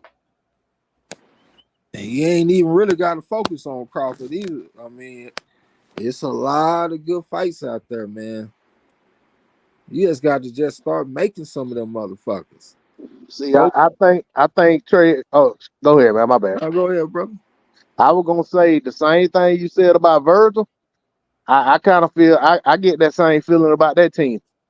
I think they kind of careful because they won't certain fight, but they might not want them right now, but they definitely want to be careful not to mess around and get matched up wrong before they can get to that fight or those fights. You know what I'm saying? Mess around and go up to 154 half fast and trying to be cute, turning your head when you get hit and showboating for the camera and everything. You know you're gonna be looking up at the rap. Yeah, especially at 154 for sure. Because it's just so dense with talent. I'm with you on that. I don't know though. I do see some it appears to be some separation between his talent and the other talent surrounding him. I see a few fighters like a Brian Norman Jr. that I feel like can match up closer with him as far as the talent goes. But even somebody like Stan Jonas, I think Stan Jonas got the best win so far in the division, but I think Ennis is more talented than him. He just got to go out there and fight him and get the wins. But Stan Jonas he do got the deeper pedigree though.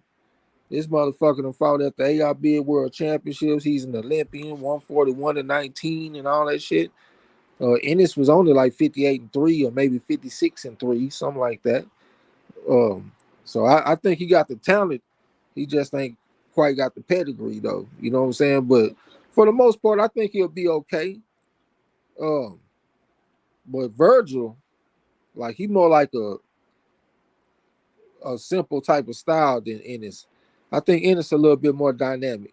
I don't like the switching, and that's something that Vergil don't do, so I will give him the edge in that. But overall, he got more like a conventional style. You know what I'm saying? Keep your hands up good, work off the jab right hand, left hook to the body. Ennis is more like he throw all different type of punches and shit, up mixing in a lot of uppercuts and stuff like that. I don't really see Vergil throwing too many uppercuts and shit. You know what I'm saying? So I think Vergil is a little bit more susceptible than Ennis. But hell, you never know though when you fighting other talented fighters, man. They can step up and beat you any given Saturday.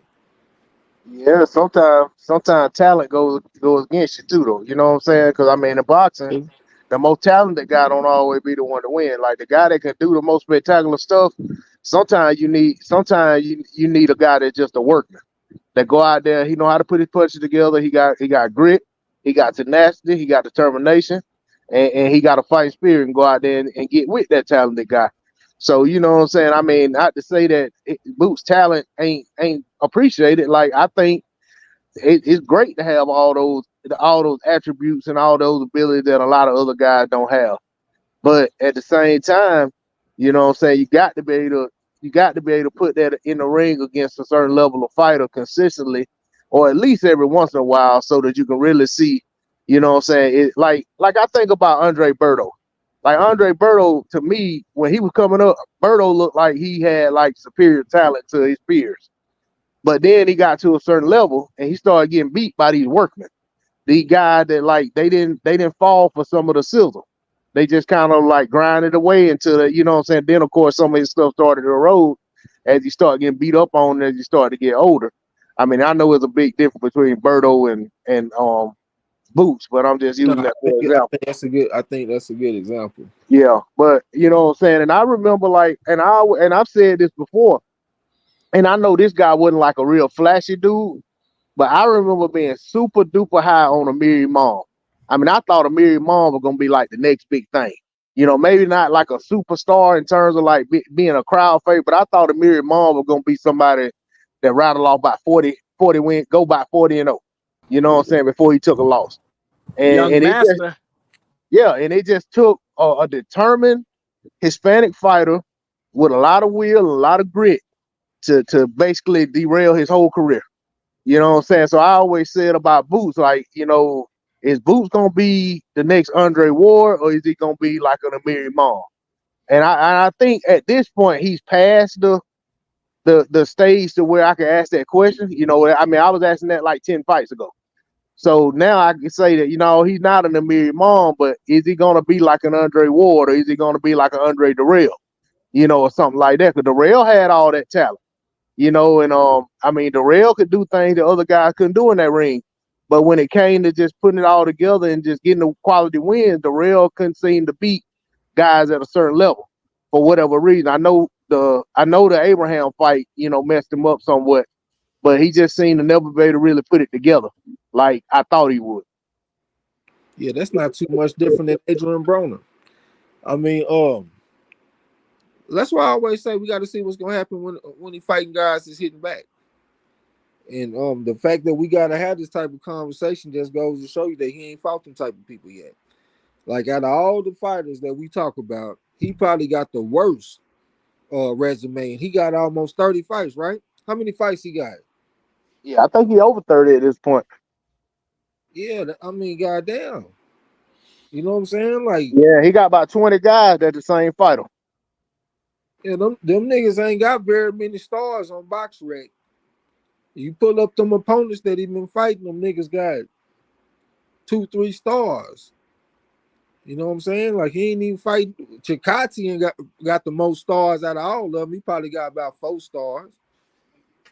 Maybe the guy that got the gift over Rashidi Ellis. Mm.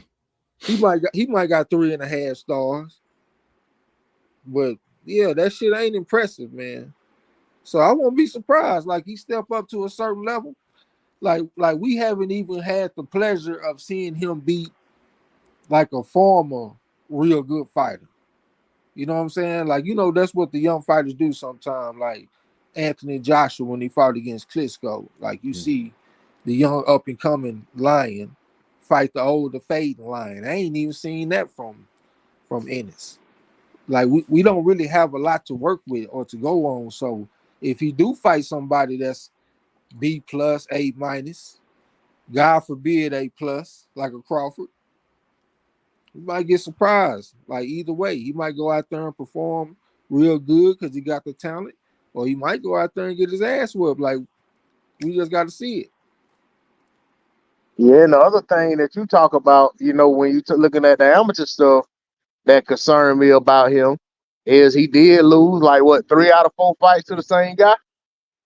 Yeah, that style seems to give him some problems.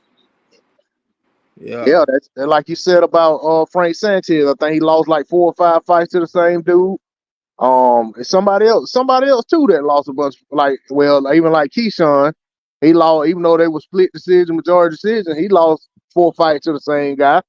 So you know that is alarming when a guy can't seem to, even though it's in the amateurs, like they seem to struggle with the same style from the same guy over and over and over. yeah, because we saw it with Earl Spence. You losing to these southpaws and shit, and you never mastered that style.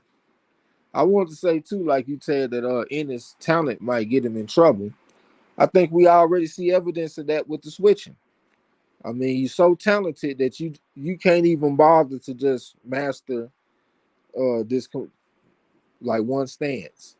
You know what I'm saying? That you gotta be switching and shit because you're just so talented.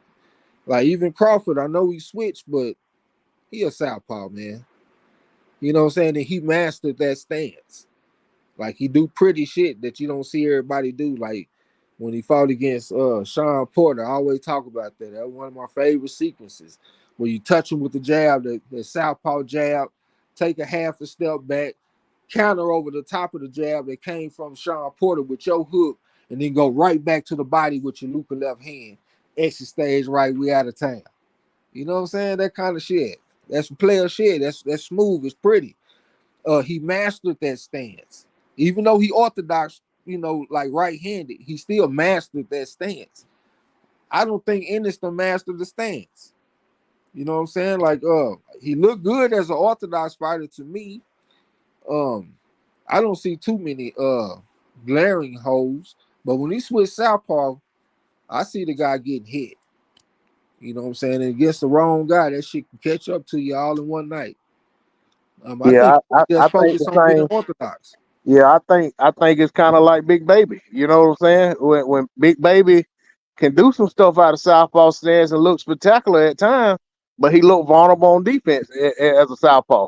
And even in that fight when he got in all sort of trouble, he didn't have sense enough to get out the southpaw stance. I mean, and the damage was already done, but I felt like he needed to abandon that southpaw stance and go back to fight orthodox. You talking about against Bacoli? Yeah, He actually did get out the southpaw stance after he got I dropped. thought I saw him get out of it, but I thought he went back to it later. He did. He Okay, did. yeah, He went that's back what I to was it. saying. Yeah, he got Yeah, knocked out of the southpaw stance again. That's what happened. yeah. That motherfucker got back in the orthodox stance and was putting together a little something like making it look more like a normal fight than a drubbing. Yeah, And then I for some remember that now reason that he you went mentioned back to that. that southpaw shit And he started back in his ass to and started getting back toe up. That's Instant, exactly what happened. instantly. What'd you say, OG? I said he started getting his ass tore up instantly. Yeah, Soon without as he money on the line. switched. Yeah, without money on the line too. Yeah, that part. That part right there. Got his Yeah, ass let just Bacola put a demo on him, put a cold demo down on him. Then Yeah, man. yeah. That was bad, man. It's very rare that my picks get done like that. Bacola, who else wants some? Yeah. He say you want the winner of Usyk and and Fury. yeah, and I think he the computer printout of everything that neither one of them need right now. Neither one of them. Yeah, because Fury talking about he thinking about retiring, and he's so much bigger and heavier than Usyk. And I know Usyk got the footwork and all that kind of shit, but this dude is unorthodox enough to throw him off. He kind of like a better Chisora with more power, and he bigger. I don't think Usyk need that in his life. So yeah, I think he's gonna be a problem for just about anybody he fight right now, man. He done came into his own. Speaking of Chisora saying he got that win, I wonder would Turkey try to make Chisora versus Bacola as a stay busy fight, and if so, would Chisora take that fight? I don't see why he wouldn't. It Chisora depend. like to It depend fight. on if he thinking about how much he's thinking about life after boxing. He might be thinking like, you know what, I ain't got to take this fight. I'm a star. Okay. But he always seemed to me to be the guy that's like, I don't care, let's go, let's do it. Talk crazy, sell the fight real good, and go out there and give his best go at it. Who? Fury? Chisora. Oh, Chisora. I'm tripping. I'm over here. Yeah. Chisora get out there with anybody. I thought he already lost to that motherfucker. I might be tripping though. I might be thinking about somebody else. Yeah, so yeah, D-Lo, I can see Chisora going out there and trying to and putting on the fight. That boy Yasser says Boots is gonna ask for mid fight performance report from Bud, like Plant did Canelo. Yeah, I won't Well, be surprised, man. Eric said, I think that was Canelo that hit Trout with the straight and made him crumble doing the robot. Yeah, that was in the Canelo fight where it looked Yeah, like the leg gave out. yeah, he hit him. I think he hit him with like a straight right hand or a stiff jab or something right at the opening bell of a round. And Trout Trout did a little dance and went down. Okay, I knew it was either him or Laura. Laura might have dropped him too, huh? Dropped who? Trout? Yeah, Yeah, I can't remember. I think he did. But yeah, you because know I know Laura fucked him up. that one thing about that Triple G Trout, I mean not Triple G, Canelo Trout fight, it was in Texas and they had that open scoring going on in that fight. And that was one of the things that I think, helped Canelo was, he knew he was ahead on the fight. Trout knew he was behind and really wasn't nothing he could do. By the time they got out the scoring, Trout was probably already down 3 rounds. You know Yeah, what I'm saying? I remember when they announced that shit. It just took all the air out of everybody that thought Trout was either Yeah. winning I thought or at Trout least was in up. the fight. Yeah, I thought he was up. They announced that Yeah, I shit. I did said, too. man. And I was like, that's why I don't like open scoring. I think Straight. it affects the outcome of fight, man. You have a guy just say he got a good game plan going, and he might be on his way to getting opening up something for a stoppage, and then all of a sudden they announce the cards and he way down. He done changed his whole game plan, getting desperate. And end up getting himself knocked out of something, or either just start losing around because he done abandoned the game plan. I just remember seeing how deflated he looked when they announced that shit. Yeah, Like yeah, when I they remember started that. talking about that shit, Well, I was deflated. yeah. Why, D-Lo, you had a bet on it too? I didn't have no bet on it, man. I just saw the man out there doing good work, and I thought that I was like, damn, they ain't reward this man for none of his work.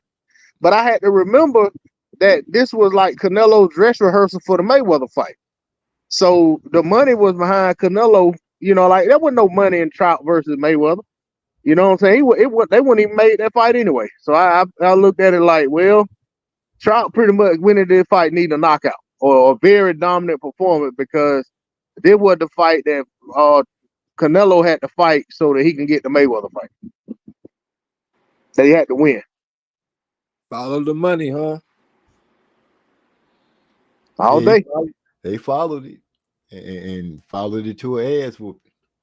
That nigga D-Lo like going against the grain though. That's why this motherfucker betting Yep. on Derby and Chinko this weekend over Christian and Billy and shit. Hey, Yeah, man, so nigga, tell I him put you out there. Yeah, out with the old, in with the new, right? And you were gonna take the 38-year-old, and he always come up short in his biggest fights. Yeah, I forgot that. I forgot he was that damn old. And the politics, they fighting in Canada. That Yeah, motherfucker the really money live. behind him, Billy, for sure. Yeah, and Billy by decision is the pick. That's the pick. I might cash out and change my pick. You got to get it for the Mars change. I hope y'all got them bets in I sent because like them plus 700s, them motherfuckers done got bet down to plus 500s and shit. So that shit done lost a little value.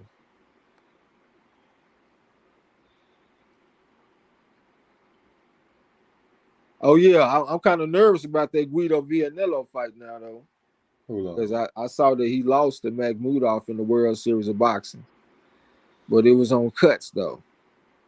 But he was young. He was 20. Makhmudov was 25. And Vianello, he looked like a youngster. Like he a lot more mature now because he's 30 now. But he said he want revenge over Makhmudov. He said he got something for him. He said he was a kid back then and now he a grown man. He about to whoop his ass. And Makhmudov, he was 25. Now he 35. So it looked like he ain't the same guy quite. Look a little seasoned now. No, it looked like he 2 seasons now. Talking about But long in the tooth. Yeah, yeah. He don't look like the same guy. And now he done lost his invincibility because he done went out there and let Iggy Caballero put them body shots on his motherfucking ass and get him out of there in 4 rounds. After he said he was gonna go out there and destroy the man, he got destroyed. So that affects some fighters when you don't feel invincible no more. So now you got Olympian Villanello coming to town, and he want revenge. So he might be the wrong thing for Makhmudov right now. And I was thinking he know he's susceptible to body shot too. he know, but that's my problem. That's one of my problems though. I don't really see Villanello going to the body like that. He got a Got little looping right hand that he'll shoot to the body, but I don't see him coming to the body like Caballero though. Caballero dedicated the fight to going to the body. That motherfucker jab his way in, ripping shots to the body on that boy, hurting him too. You know what I'm saying? This guy Villanello ain't like that. He probably gonna try to box cute and beat him like that.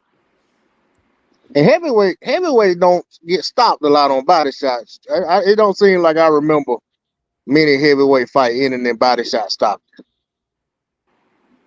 Yeah, I think you're right. I was about to say you less likely to see too many heavyweights that really went to the body on a consistent basis. Yeah, I never really thought about that shit. But we think something that's why he D-Lo for the voice of reason, help you think of a different angle, look at it and everything like that. Keep it moving. T.O. Ryan Shakur, they stay tap dancing. This is from Eric R. Right now, I don't know what to say about those youngsters in that lower weight class right now, Eric R. Tank feuding with Turkey.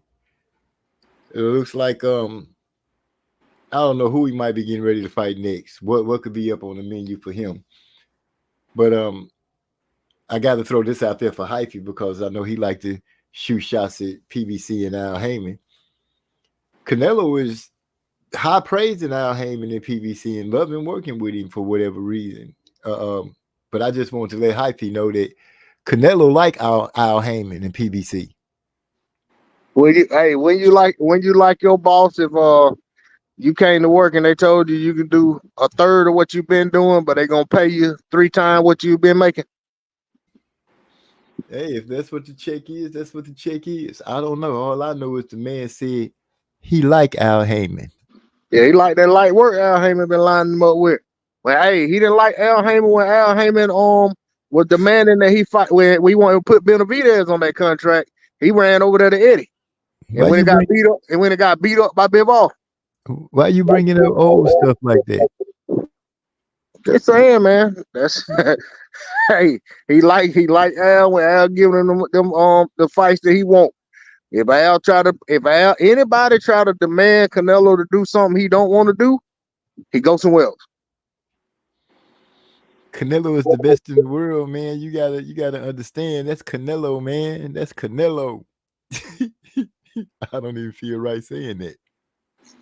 Just like when the Zone didn't want to pay him all that money for that Abner Yildirim fight that he wanted, that he asked for, that Joker went, he sued him. Why he sued him? Sued them and Golden Boy.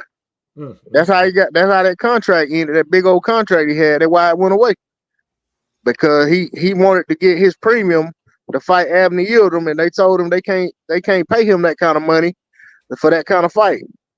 And they already probably was losing, had to realize that Canelo wasn't bringing them the kind of money they thought he was gonna bring them when they gave him that contract. But they definitely weren't finna let him handpick opponents and pay him, however many $30 million a fight or whatever it was that contract was for. So that's why that contract got tore up. So Canelo in there being a straight tycoon, a shark when it comes to business. It's my way or the highway. He winning. Yeah. I guess he is a pretty smart businessman. What's the Bill Haney blueprint? Scream real loud for your son. and try to ride the wave. He said that joke was because Turkey said he gave Shakur the name Outlaw. Really? He don't seem like an outlaw to me. I'll stick with. I don't know. Baby World Beater is because what he did coming in, but I guess we do got to come up with some kind of bolted name for him. Thinking the names. We were speaking so much about orthodox and lefties. I remember I heard I think it was what's the coach's name with the beard and stuff for Tank now? Kenny? Coach Ellis? One of those. Yeah, Kenny Ellis. Yeah, I saw him speaking on on Fanon. And he mentioned that a lot of the fighters that are fighting today are masquerading. Some are lefties that are fighting as righties, which I remember our brother telling us that that's the way to get the fights. And some are righties that are masquerading as lefties. Yeah, he probably just mentioned that because he knows Shakur really right-handed, and that's the guy that they looking at Tank fighting, and they both it would be southpaw versus southpaw, but essentially he's saying I got a real southpaw. Yeah. Oh, that's what he was pointing out. Okay. So, do you think the fight is gonna come to fruition with Shakur and Tank? I don't know that it's next. I think if neither one of them get beat in their next fight, I feel pretty good that they will fight in the fight after that. Just because Tank, some of the options that they were saying for Tank, a lot of them kind of went away. But then again, I look at it like they looked at as the two best guys at 135. They talk about wanting to fight each other. I feel like at some point it should happen. And I don't know how long, Tank gonna stay at 35. I know he could stay there, but they keep talking about him potentially fighting guys that ain't at 35. Like they was talking the Pitbull fight for the belt. Now Rayo got the belt at 140, so I wonder if that might happen. So I don't know, man, but I hope that Hole and I hope that they'll go ahead and make that fight either next or the fight after that. I think that's a lucrative fight, man. I think a lot of fans gonna purchase that shit in hopes of seeing Shakur get knocked the fuck out. They don't like him. They don't like the way he talk. They don't like the Twitter shit. They don't like the way he fight. They say he don't do nothing but run. I think they will be wanting to, hoping to see Tank stop him. So I think it's gonna be lucrative, man. I don't even talk about that type of shit very often, so I know y'all probably thinking, man, this nigga talking about money. But that's what I think. I think it's gonna be some fans and anti-fans. I agree. I think on both sides, man. I think for just as many folk that gonna want to see Shakur get knocked out, you gonna have just as many folk that want to quote unquote see Tank get exposed. Because you can't just get beat these days. You got exposed. You can't have a close fight. You got exposed. So I think the fact that both of them got people that hating on them for one reason or another, because you got people go around saying Tank ain't ever fought nobody. So when you look at the culmination of the critics on both sides, if these people actually pay for the fight or show up, you got a super fight on your hand.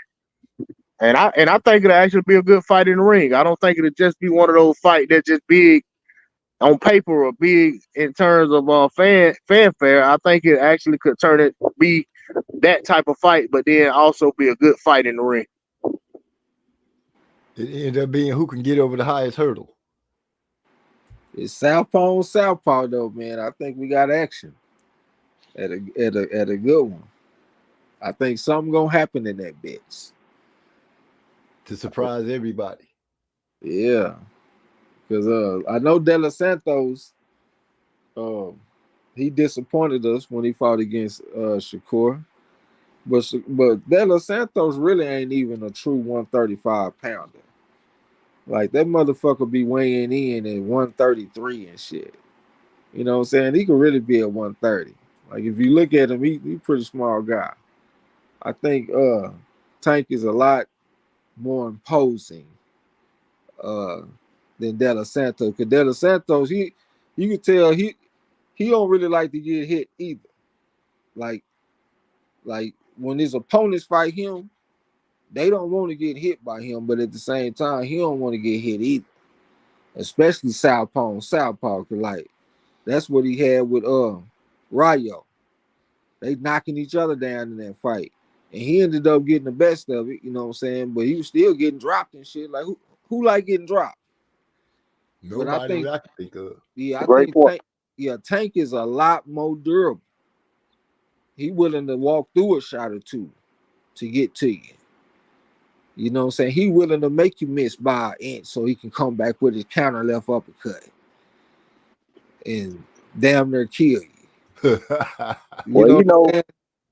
that So that's yeah, but what I'm a, trying to say is I think that will make it a better fight. I think it got a great chance of surpassing our expectations as far as the action and the excitement and the drama and all the shit that make a good fight.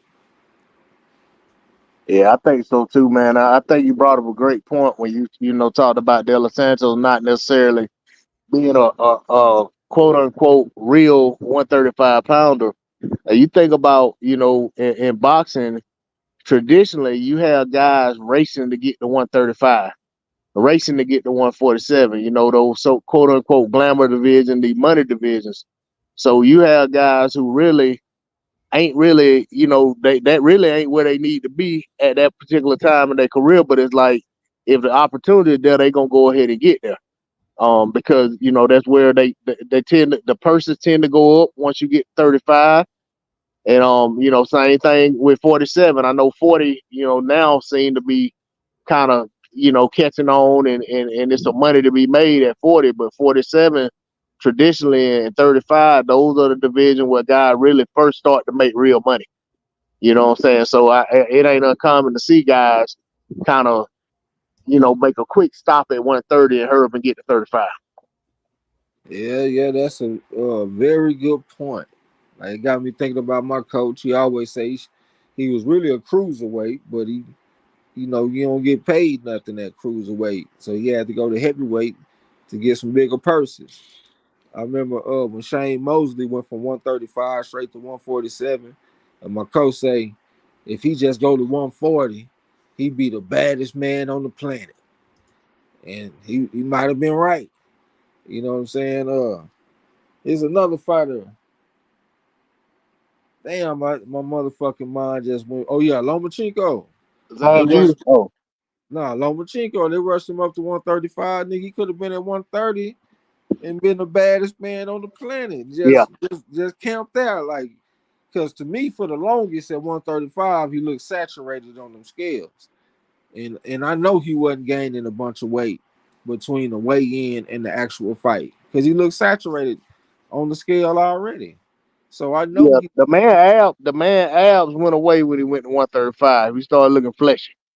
you know what I'm saying. He could have went to 130 and just been whooping ass for a long time. Then as he got older, go to 135 because he showed that he can handle that. So that probably would have been a good transition. You know what I'm saying? Successful transition. Yeah, man. I think they mismanaged him, like as far as maximizing his talent, but they went in the direction of maximizing the revenue instead. And it is prize fighting, so I guess I can't say too much. You know what I'm saying? It is what it is. You got to get that bread. However it's set up, you got to go get it.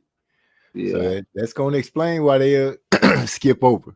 Yeah, one of But the worst case in history is how Ezra Charles's team moved him, got him fighting in the most glamorous division when he could have been at 175 his whole career.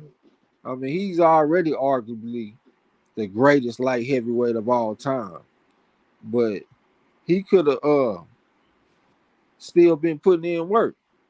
But instead, they got him going to heavyweight and shit, chasing after Joe Louis. You know what I'm saying? That was fucked up.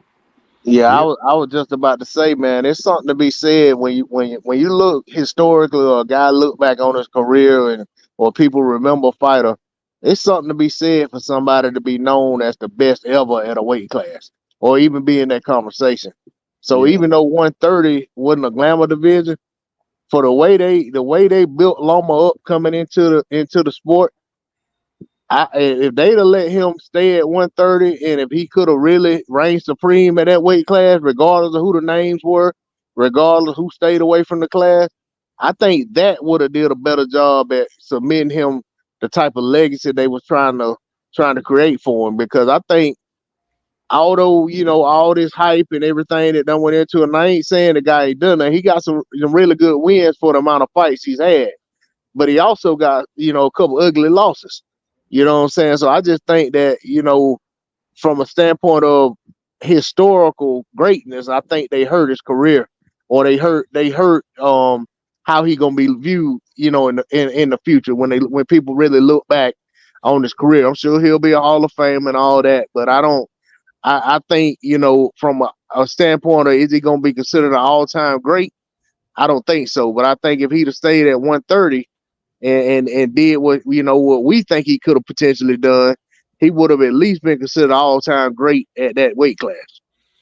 Yeah, it'd have been like a beacon at that weight class to stand up, because we've said in the past, what's like one of the best things you could be in boxing, undisputed at a weight class and defending it and holding it down. I wouldn't mind seeing that. That would be something great for me. If they had moved him that way, he could have got all of that. All the arguments that are being made that he wasn't this and he wasn't that, like you said, regardless of who would have came to the weight class or who dodged him or who missed, as long as he would have just beat everybody that came in front of him, took a loss or two like he did, come back and keep doing the same thing. Yeah, who could argue with that? And reclaim titles and stuff and just be the Matrix, but sticking him where the money is good and not getting a chance to cultivate his relationship with the overall public. It didn't quite work that way.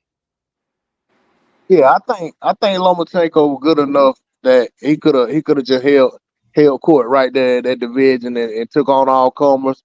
And I think he good enough and experienced enough that even if he lost to a guy, almost no matter how he lost, even like how dominant the T.O. loss was to me, I know the cards ended up being a little tighter than I saw the fight. But I think even a situation like that, I think he's good enough to, in a rematch, in a rematch, potentially win that fight. Or you know what I'm saying? So I would say the same thing if he was cleaning up at 130 and he messed around, slipped up, had a bad night. I could see him being good enough to come back and get that win back against a guy, and then probably win a rubber match. Well, right now we don't know what the boxing guys got cooking up for Loma or T.O., who seem to me to be clout chasing. Shakur, I haven't seen him tweet or text or anything. Nor have I seen Tank really. I've been catching his coaches, but they not the ones that do any talking or anything like that. And I'm sure Tank not at the table talking. But they have been quite quiet for a little while. There's been no rumors floating around or anything. Could it be that they might be doing some talking? And lately, Tank been quiet when he ain't got a fight, coming up. He kind of been out of the public eye and kind of off social media. Not as much as he was when he was a little younger. Where every time he turned around, he posted something and deleted it. He talking noise about somebody, then delete the post or whatever. But now he kind of seemed like he kind of, what I'm saying, like he went to work, he got the job done, he went back into seclusion. And if they start to, get some traction on getting a fight done, he'll probably start coming out and making posts and doing interviews or whatever. Okay, so you think it might be just quiet on the horizon and see what happens? You just Yeah, gotta see it out. I don't see where else he going. Like, what all options do we have to fight? and that's what I was saying. I think he out of options, man. I think, what I'm saying, he got, he got to look at these top guys, and ain't many at the class right now. Yeah, I can't just think of a lot of great fights at 135 right now. It seems like he got to fight Shakur. Shakur, Zepeda, and Tank. Well, That's the remember, it was supposed to be Loma, but Loma pulled out of negotiations. And it's like, even though Loma pulled out of negotiations, you ain't heard nothing from Tank. And that's kind of rare. You know what I'm saying? That he didn't come out and and say anything about that. He ain't had nothing to say. So and then they saying that they were trying to make the Shakur fight, but I don't know if there's any truth to that. The only people out here saying it like people that really, really, really high on Tank Davis. So you know what I'm saying? Of course they gonna say that he trying to make the fight. So I don't really know, but I think that's the fight to be made. I mean, I love to see it now. Cause I think for both guys, Loma is the fight if they can't fight each other. And if they ain't in the Loma fight, they need to be fighting each other. Cause I Yeah, mean, Williams Zepeda, man, Williams Zepeda ain't finna fight. I mean, I'm sure he'd take a Tank fight because of the pay, but I don't think Williams Zepeda really got no interest in fighting Shakur. Or either collectively between Oscar and Zepeda combined, they don't have any interest in fighting that dude. And Oscar saying that they'll fight him if he signed the Golden Boy. To me, that don't sound like you got confidence that your fighter can beat him. You know what I'm saying? Because now you want options on him if he beats your fighter. Now you got him signed to you. well, that's how they do it. That's how they do it. I mean, Yeah. I get it, but they already had turned the fight down for the belt. You know, Zepeda was one of the guys that was on that long list of guys that Shakur could fight for the WBC vacant belt when Devin Haney left. And Zepeda, they turned the fight down. You know what I'm saying? I think it was like 3 or 4, 5 guys, Pitbull Crew who went on that turned the fight down. Oh, that list. Yeah, that's scary, Joker. You know what I'm saying? So all these cats that turned that fight down. So why I said Zepeda was at like top of the list. And Cambosis turned it down too. and who was it? Cambosis. Yeah. That's what I'm saying. There was quite a few guys. So that's why I'm saying I just think that to me it's either gonna be Tank or Shakur, or we're gonna see both of them guys in a fight that we ain't gonna care nothing about. Because I don't think Lomachenko coming back to fight either one of them. I mean, the way they talking, like he talking about he need rest and he got this going on with his family and so forth and so on. So that sounds like to me he gonna take some time off and come back to a perceived soft touch, which is like what Jermaine O'Neal was supposed to have been for him that he almost lost. Jermaine Ortiz. Ortiz, my bad, O'Neal. I got to fight basketball player though. Yeah. Talk about a being at a size disadvantage. Yeah, real big disadvantage. Yeah. But O'Neal about 6'11", man. With almost a 7 foot wingspan. yeah, I ain't even been really thinking about Lomachenko, man. To me, I won't be surprised if he retired. The way he looked in his last fight, I know he got the win, he got the stoppage, but the timing just didn't look the same to me. Like I saw a little slippage, and if I saw it, I know he saw it because he the one that's in there fighting. You know what I'm saying? So I won't be surprised if he retired, man. He might not think he can beat motherfuckers like Tank no more. Yeah, I mean, you look at the Haney fight. He lost that fight in the championship rounds. I don't know. It's hard for me to say on that one though, because a lot of credible people thought Lomachenko won that fight. I mean, I scored it as a draw, and I had picked Loma. But the reason I scored it as a draw, I needed Loma to win the 12th round, and I had him winning the fight. And I felt like it was the 12th or the 11th. I don't want to say it was the 12th round. I felt like Loma just didn't do enough. You know what I'm saying? That was just, me watching the fight just that one time. I never rewatched anything like that. That was me scoring it live. But I mean, I was like, I wouldn't have been mad at Loma winning the fight. I wouldn't have been mad at Haney winning. But I personally felt like it was 6-6, and Loma. I felt like Loma took his foot off the gas, didn't have enough or whatever it was in round 12. So you pretty much, damn, I lost my thought just like that. It was a good one too. I mean, I'm just saying the reason I brought that up, I feel like that was a sign of the decline because Lomachenko usually would finish the 12-round fight. The championship round, Lomachenko, he pretty much finished strong. Yeah.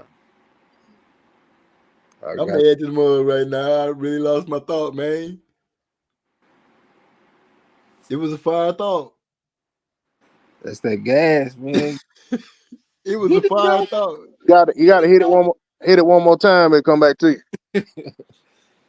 Dope. Man, it was something. It was something about. Shit. It's gone. It'll come back and I'll be like, this is what I was talking about. Out of nowhere, it just mess up everything. That boy Eric also say Jermaine O'Neal versus T.O. The Malice at the Palace. Man. What the heck was I going to say? Anyway, it is what it is. Lala D, I got to give her credit for calling the Olympics. She kept up on everything real good. But I went back and saw Gabby and the other girls win that relay. They like the defending gold medalists on it. They were running, but it's a young man. He got like a gold grill. I can't think. I think they were running the 200, and man, this dude here literally walked down second and first place to win the race. He just walked him down. He was losing the whole race, and came around that last corner and got on that straightaway and walked him down. The Olympics was pretty nice, except for the few scandals that went on in Paris with the water and the not letting Sha'Carri and Shelly Ann Price get a chance to warm up because they didn't ride the bus. It really, really sucks because they messed over that lady's perceived last Olympics, her last chance to do the thing that she's known for. They screwed that up. But go ahead. No, I was gonna say, did y'all see and I mean it's been everywhere, so I'm pretty sure y'all saw it. But did y'all see the lady in the speed walking championship trying to win third place, and she started celebrating the Ukrainian lady speed walk by? No, I ain't even see that shit. Man, if I find it, I'm gonna send it to you, man. Hey, and it's crazy, man. She had done pulled her flag and was celebrating, pumping her fist and everything. She looked over to the right, and the lady was going by. Yeah, speed walking.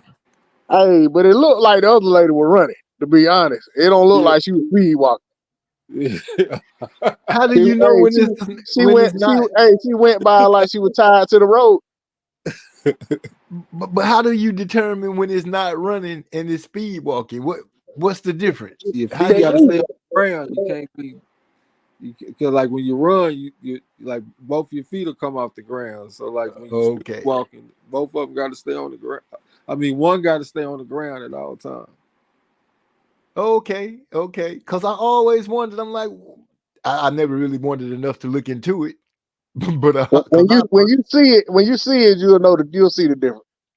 I've looked at it when I was a youngster because speed walking's been around a long time. And when I looked at it as a youngster, it kind of turned me off because I'm like, why they doing it? I don't like the way they look. Speed walking. It look crazy. It look crazy. It do. So yeah, that turned me off from it. So I've never watched it. I haven't watched speed walking. Man, I'm telling you, I had to be a young teenager when the last time I saw speed walking. That was the last time I watched it or curling. It ain't a sport I would watch. Only reason I know about this is because this incident happened. So it's been all over the internet. I don't watch that either. It ain't nothing. You know what I'm saying? Like it's just I don't know, man. It just ain't something I want to watch. It just look crazy hell to me. Now I mess with that skiing when they jump off those ramps and lean forward and try to fly as far as they can. Oh, I love to see that, especially the crash and burns. Oh my goodness, the crashes that they have be epic. Yeah, I think that's called the giant slalom or something like that. I don't know what it's called, but I call it thrilling and exciting when I see them come down that mug and shoot off that ramp. Now there be some cold ones that go real far and stick to landing. I applaud them, but the ones that like land and you see it coming, Their body start twitching and their legs start moving like it's bumps on the snow, and it's not. Next thing you know, they rolling and falling. No, that was a good try. I enjoyed that immensely. I can't lie. I don't even watch the Winter Olympics. What?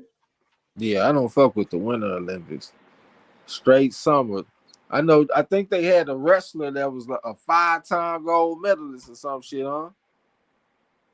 I heard about that motherfucker. He was like 30. He was like 39 years old, and he a 5-time gold medalist in wrestling. Who he represent? I don't even fucking remember, man. Dang. They say he might be the greatest Olympian of all time, but don't nobody talk about it. He be whooping youngsters. Yeah, five times. That's 20 years worth of Olympics. You know what I'm saying? 20 years from the first one to the last one. Pretty much. Yeah, 5 straight gold medals whooping youngsters. That's crazy. Hell yeah, that's crazy. Rick Steiner, who it is? I don't know. I think it's a black looking dude. No, I was just joking. Rick Steiner used to be on the NWA. Yeah, I remember Rick Steiner. Yeah, you remember Rick Steiner used to wear that guard, like, you know what I'm saying, like amateur wrestling guard. Yeah, right. Him and his brother, the Steiner brothers. Yeah, I remember the Steiner brothers. Yeah, Rick was one of my favorites. I thought that joker had, you know what I'm saying, like just technical. I thought he was something serious, kind of like Owen Hart was. I thought Bret Hart was the one that was technical on the board. Okay. A lot of them guys say Owen Hart. I mean, you know, sometimes people get sentimental because he died, but a lot of them guys, you know, WWE guys, they say Owen Hart was like the man. Like, you know, it wasn't nothing he couldn't do on that mat. And they were like, man, they like in practice and stuff, he just do y'all kind of way. Huh.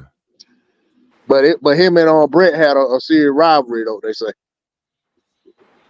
It's so crazy how that's a whole different world to entertain us.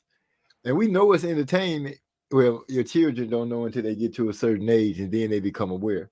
Yeah, it is, man. But it does take a lot of talent for those guys to do what they do. I mean, I know a lot of it is staged, but I mean, you gotta have the ability to do it, man. Especially the fact that it's staged in some way probably makes it harder. Yeah, that's I was getting it. What I was going to get at and say is you got to be a special individual to be well liked by the fans. But then the people say, you know what, tonight just not your turn tonight to be champion, and it's going to go this way. You know, that part right there, knowing that at any moment that could happen to you, and it's not by your will of competition. Yeah, it's some channel I watch. I used to watch on YouTube. I just done kind of lost it, you know what I'm saying, in the shuffle. But they used to do like a lot of interview with the old wrestlers and stuff, and they tell these stories about, you know, what went on in wrestling back in the day. And I remember talking about, you know, like how guys supposed to, like, they call it putting a guy over, you know, when it's, you know, a up and coming guy, and they trying to like basically trying to let him become a star.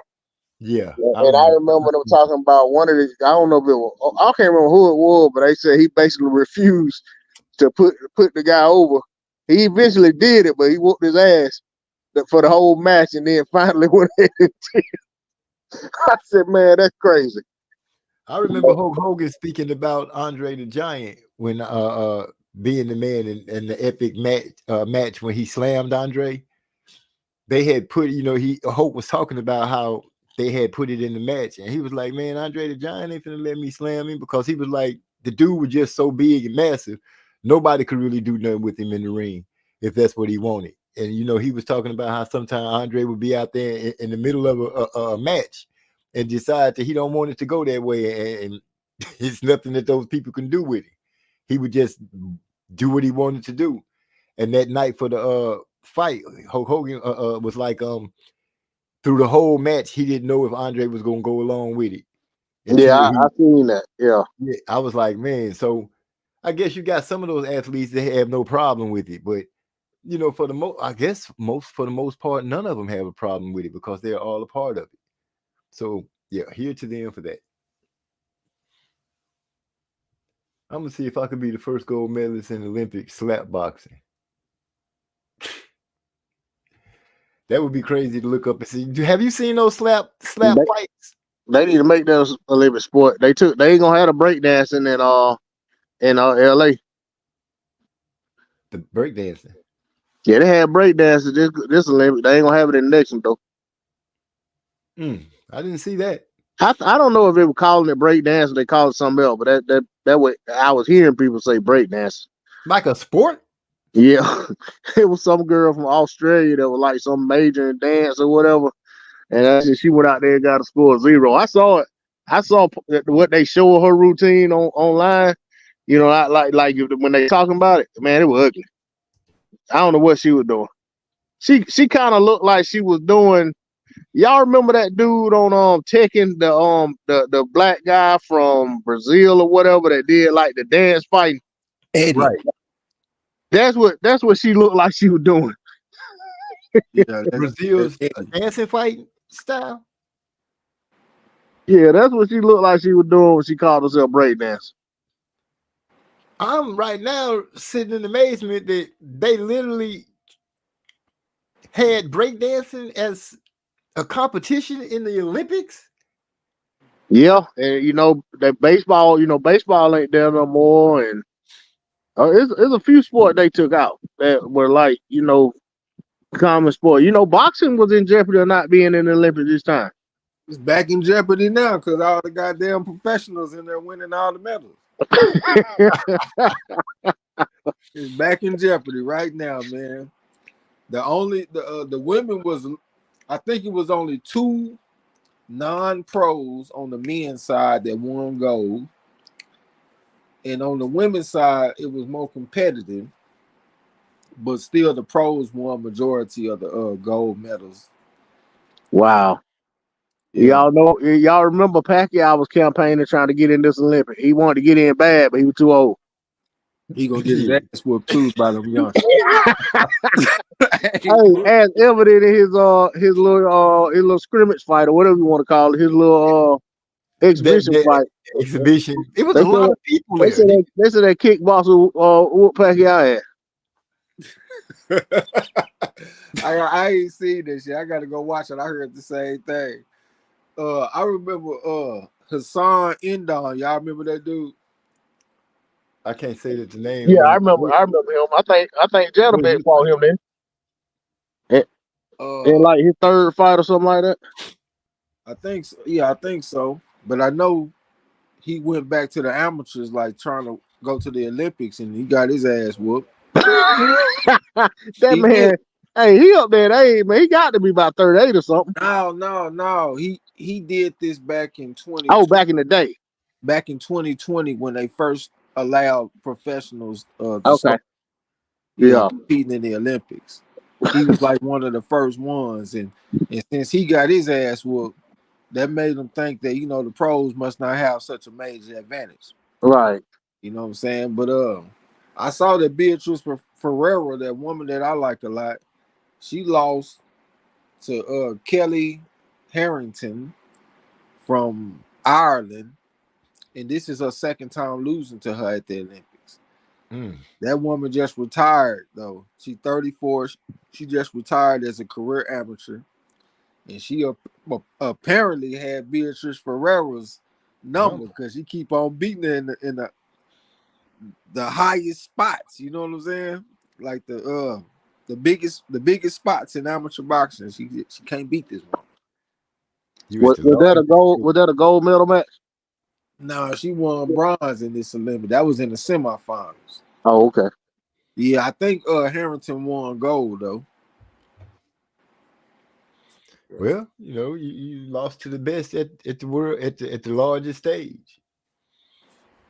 I noticed that a lot of people had took shots at Noah Lyles because he made that statement about world champions and the NBA players and football players that just play in the league aren't. And a lot of people took notice to that and got mad. But he told the truth. No, he didn't. You don't think so? Yeah, no, because when they play the world, they beat the world.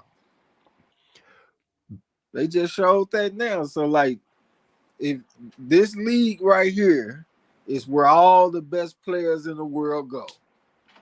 So if it ain't like they just got certain players in this league, and then it's all these other bad motherfuckers spread out around the world that can't compete in it. And then, like when you got the Olympics or something like that, they go out there and kick their asses. It's traditional. It's bad when it's close. You know what I'm saying? The world is getting better, but nah, he wrong about that shit. Yeah, those leagues are considered to be the top league. You know what I'm saying? Like they're definitely not another. They're not another league that you would say, all right, y'all bring y'all all stars and y'all play the NBA all stars, and you expect them to go out there and get the win. You know what I'm saying? In a must win game. I mean, the bottom line is that's the zenith is to get to the NBA.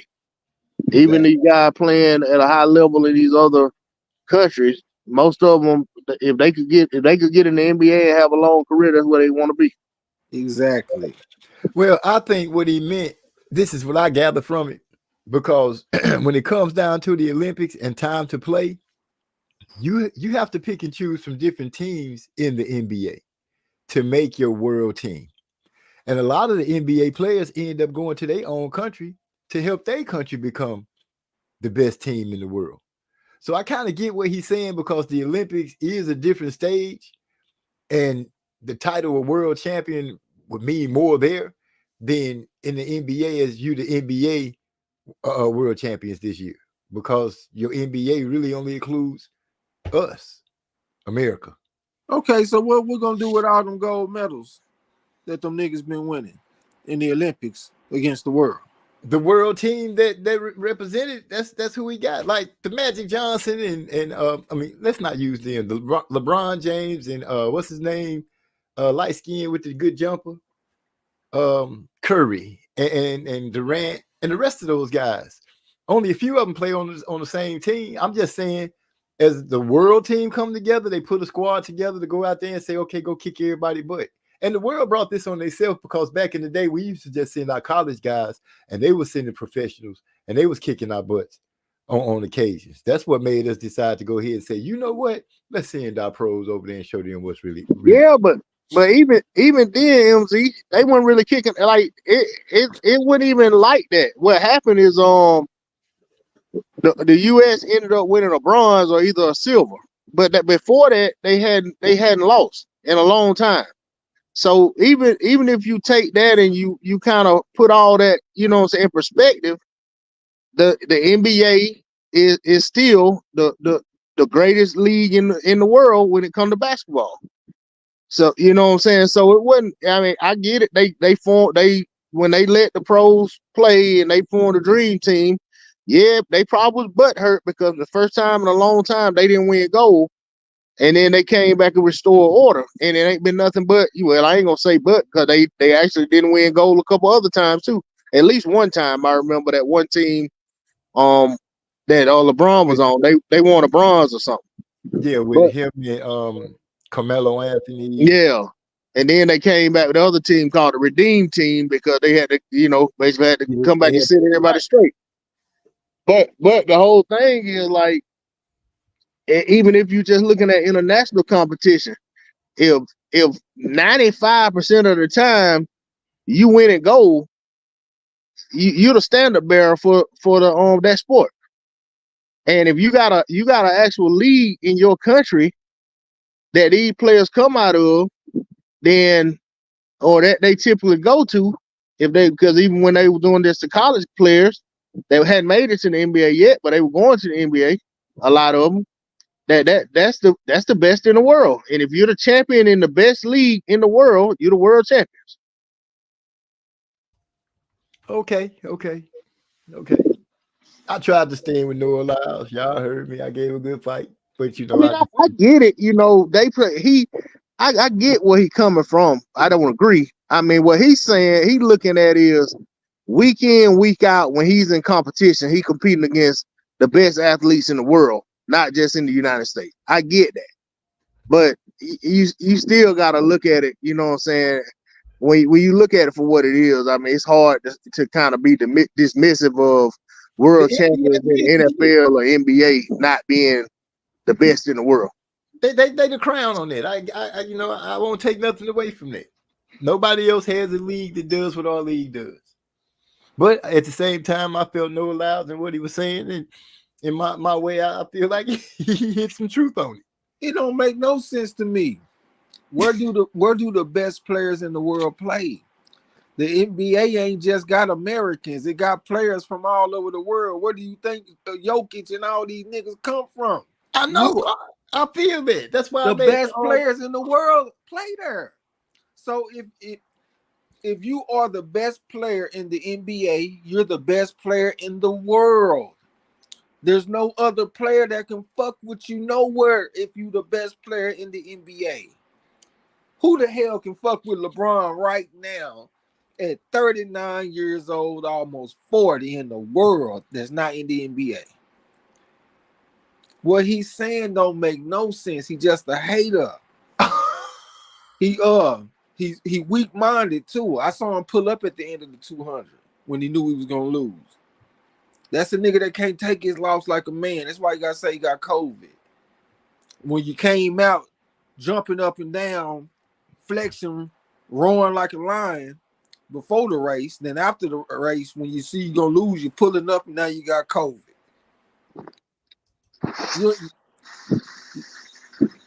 Wow. You know what I'm saying? Let's wait a minute. Whoa, he hit us down below the belt, not pulled up because you saw. I have to go look at the 200. Yeah, go look at it. You're gonna see he pulled up at the end of the race because he saw he was gonna lose, and then all of a sudden the nigga had COVID. That's So the race they hauled him off on a stretcher. He supposedly passed out after the race. All that type of shit. Now, I didn't see it. I read it somewhere about him passing out after some race, and he had COVID. They say he had COVID when he won the gold medal too. Like, why is this clown out there? Why are they allowed to compete with COVID without a mask on? I don't even believe that shit. Yeah, that's what I'm saying. Like, where's the outrage? Yeah, nigga, take your loss like a man. Run through the line. I don't want to hear. I don't want to see that. Oh man, he might have hurt his hamstring or something. Nah, I don't want to hear none of that shit. Nigga. Run your race. You just got beat today. It happens to the best of them. You know what I'm saying? So I see what type of person he is. I respect him for what he did in 100 and shit. He went out there and did his thing, but he a front runner. Y'all know what I'm saying. He a front runner. I feel you.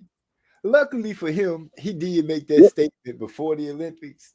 So, in hindsight, maybe he shouldn't have said that. But I can feel where it was coming from. I feel everybody's point of view of how it come. But dang, Trey, you beat him up real good. I'm just saying they handled their business, but he ain't handle his.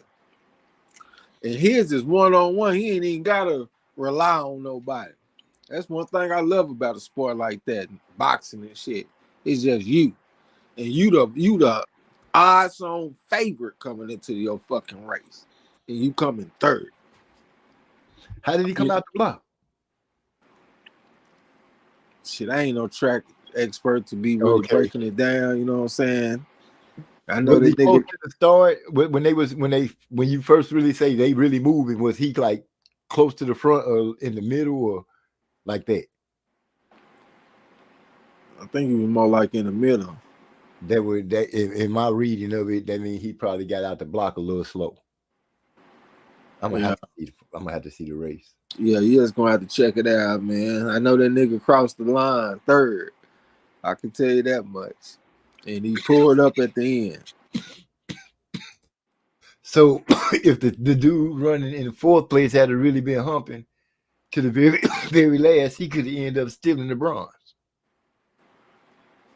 I don't remember all that, man. I only saw the race like once or twice or something like that. No, I'm saying down. Like a track coach would say. I could hear a track coach, saying beat it all the way out. Because you never know what you don't know how close the person is behind you, because you're supposed to have tunnel vision looking straight ahead. You're not really like that speed walker. Exactly. Yeah, I saw him pull up though. So yeah, I know what you're saying. If somebody was right there, they might could have got him by a nose because he'd have pulled up. Yeah, exactly. I used to make playing Pop Warner. Make sure I put that at Pop Warner. What y'all call it here in Texas? What do we call it in Texas? It's not Pop Warner. It's Little League Little League. football. Little League football. Yeah, we call it Little League over here. Okay, we called it Pop Warner up north in Indiana, and my teammates couldn't stand me because coach would always say, "Never assume you got a touchdown because you broke the line." So I took that as is. Just once the dude pass you up, run him down anyway. So I would run them down even when they think they was gonna get a touchdown in practice. I would always run them down. Just thought I'd throw that out there. Yeah. I had some athletic ability as a youngster. Yeah, Big E said you were jumping out the gym and shit, dunking on niggas. Oh, that was boy, playing basketball in high school to posterize somebody because they were still making posters and stuff. You know. I ain't gonna say that. I'm not gonna say anything. I'm just saying, you know, I'm keeping it real. You know, at the time we were still hanging posters on the wall and stuff. Yeah, I date back like that. But I had hops, you know what I'm saying? I had hops, and I dared you to challenge me if you was inside that painted area. You told her about that guy that don't know you now. Yes. You know, I have no shame about that. I did get dunked on, but it didn't crumble me. You know what I'm saying? I went back down to the other end. Mike Ingram, who happened to be a great point guard, made a move, went to the inside. The defense collapsed on him. He dished it off. I just took it one step, went up one hand. I got it back. Yeah, already. So when it come down to it, you know, yeah, I had some formidable opponents out on the basketball court. My favorite game was playing against San Jack because they had Sam Cassell played for them, and he had this 7 foot white guy. I can't remember the white guy's name, but I remember Sam Cassell very well because he was wearing Derek Glass ass out. That was our guard who was supposed to have been holding him, which coach had told us that the point guard had a real irky jerky style, and if everybody ended up falling on him, the 7 footer would eat us up on the inside. I took pride in saying, you know what, I ain't gonna let the 7 footer do nothing. Derek, you handle your business. But Derek wasn't handling his business. Sam Cassell was going left and then right. It was like he was playing a game. He had the ball on the string. He was in the paint when he wanted to be, and he was a master at playing through. When the whistle blew, he kept going. You know, he kept going for the easy basket where everybody else would stop. I'm like, man, block the ball, block the shot. You can still do that. But no, nobody listened to me. But he did come to the hole and dish to the white boy. The white boy tried to turn around and get me, but I met his ass in the air. Give me that shit. Get down. Boy, quit playing with me. I had hops. Do not be in there because I will dunk on you all kind of ways. I can 360. I can put that bitch between my legs. I can cock that hole and lean like Mike left-handed. I had fun on the basketball court as a youngster. If you had to compare your game to a current or former NBA player, who would you compare your game to? If I had to compare my game to a former player, I would say my game in high school bordered more toward Dennis Rodman. And once I got to college, I would say it moved more to what's his name that played for Indiana? Jermaine O'Neal. I was thinking Stacey Allman. No, not Stacey. Not Jermaine O'Neal. Oh my gosh, I'm disrespecting this guy, and he played great defense. Roy Hibbert. Not Roy. Go back a little more because he an older player. Not Reggie Miller. Perkins. No, oh shit. Oh my gosh, no, not none of them. I can't think of his name. Not Wallace. Oh my gosh. Oh shoot. He black? Yeah, he black. Yeah. Anyway, what position he play? Center or forward? He Power played the forward. forward. He played the forward. Davis and Dale Davis. Not Davis. No, not Davis. Yeah, y'all saying all around. I might be saying he on the wrong team. I might be saying the wrong team. What era are we talking about? Mike was like getting ready to go if he wasn't gone All right, already. so back in the 90s. Yeah. And we talking about the Indiana Pacers. Yeah, I'm trying to remember this. Artest. Ron Artest. Thanks, Rod. Oh, Ron Artest. And all the Yeah. teams Ron Artest played for. That was okay. Yeah, I would have never fucking guessed Ron Artest. I ain't gonna even lie. Yeah, Ron Artest. That's All think he had to power say was one of forward. the guys from the Malice in the Palace. Yeah, that nigga small forward. yeah. Well, So back yeah. then you definitely was like a small forward. Yeah, if I had to compare, that's who I would compare myself to. Those two. Yeah. Because I love the rebound. You love the hustle. Go out there and get out the loose balls. Man, Create I would sacrifice. second possessions, extra possessions. Heck yeah. I took pride in that. Ripping down rebounds, shooting it out to the 3-point shot, because that's an assist. Getting the rebound and an assist because he gonna sink that. So I'm getting stats all kind of ways. But being able to home in on that ball when somebody shoot it, you could just tell when the lead ain't hand the way it's going to the basket. I just knew how to move to there. And it didn't matter where you was. I was confident and I knew how to get in front of you so I could box you out. I'll box you out and shut you down so I can get easy. They could just bounce right in my hands. I didn't really have to fight too hard to go up above the rim to get it. But it was sometimes like Philip Chimes. I would have to battle him in some games. He went to Madison. His ass could jump too. And Philip was like 245. So banging with him wasn't always the best option. So I had to outsmart him with spinning off of him and stuff like that when he leaned his weight on me. But yeah, he gave me a lot of trouble because he was above the rim too. I love playing with that dude. This boy here say MZ game was a combination of Dennis Rodman and Kwame Brown. That don't sound like a bad player though. If he put them two niggas together. Yeah, Kwame just had little hands, but Kwame had game. I think he just didn't get a chance to flourish and play it out. And that goes to the fact that he did end up on the team where Mike was the coach. And I don't think Mike made a good coach or a good owner. I think he was a great player, but I don't think he knew how to translate it to the future of the game. I mean, I'm just thinking about Kwame Brown. His talent was good enough to be picked number 1 overall.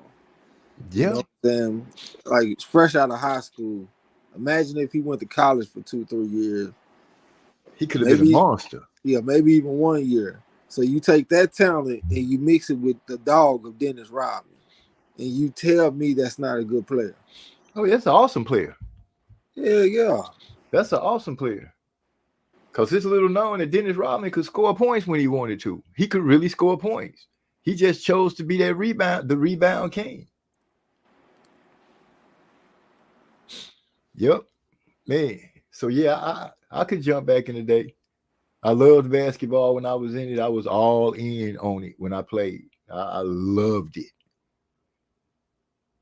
But shoot, things happen, family called, and I love them more. So I made turns that I shouldn't have. And I won't ever say that because every move that I made prior to right now has given me a great life.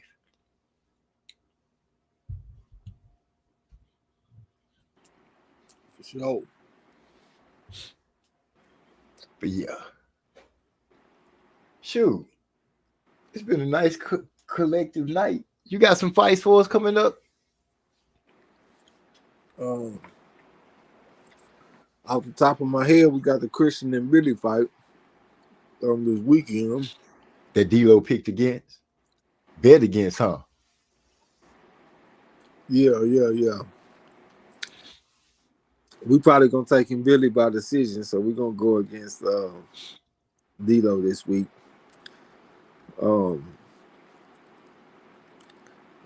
We got that Denzel Bentley fight He going against this guy Derek Osazi. I think that's gonna be a good fight.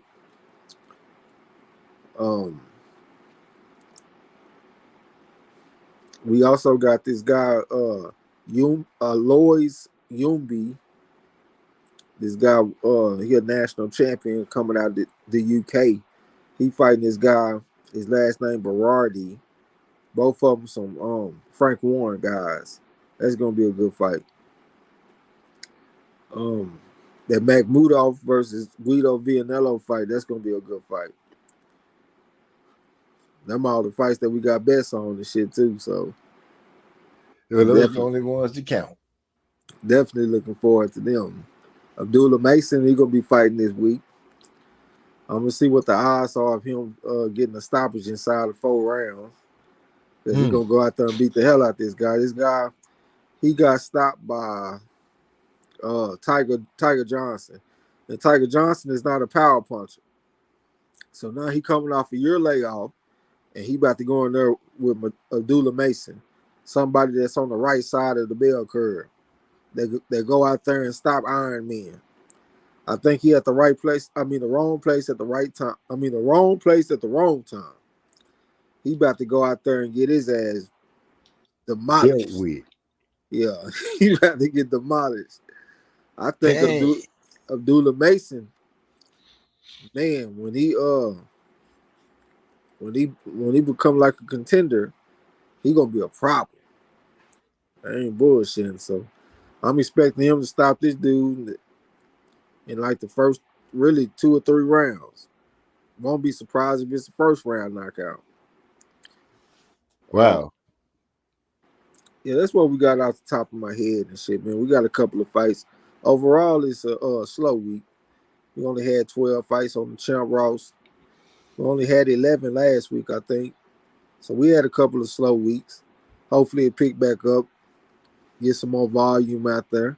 But we do got a couple of more bets that I'm trying to put down. I'm just waiting on Bovada to drop the props. You know what I'm saying? So we can get up in there, yeah. But that's all I got, man. I know you about to shut it down, man. Salute to you. Appreciate you letting me get on. Salute to everybody in the chat and shit, man. I'm going to get with y'all. All right, bro. Take it easy. Yeah. Once again, Rashawn's About Time Boxing. Y'all give him a check out when you can. I'm going to end this with, you know what? I'm going to drop off 2 of them. I'm going to hit y'all with Smell the Blood, and then I'm going to hit y'all with a song that I've been featured on by Oddball Brutal. That's the guy's name. So I'm going to catch y'all when I catch y'all. Peace and love. I'm out. Stick around for the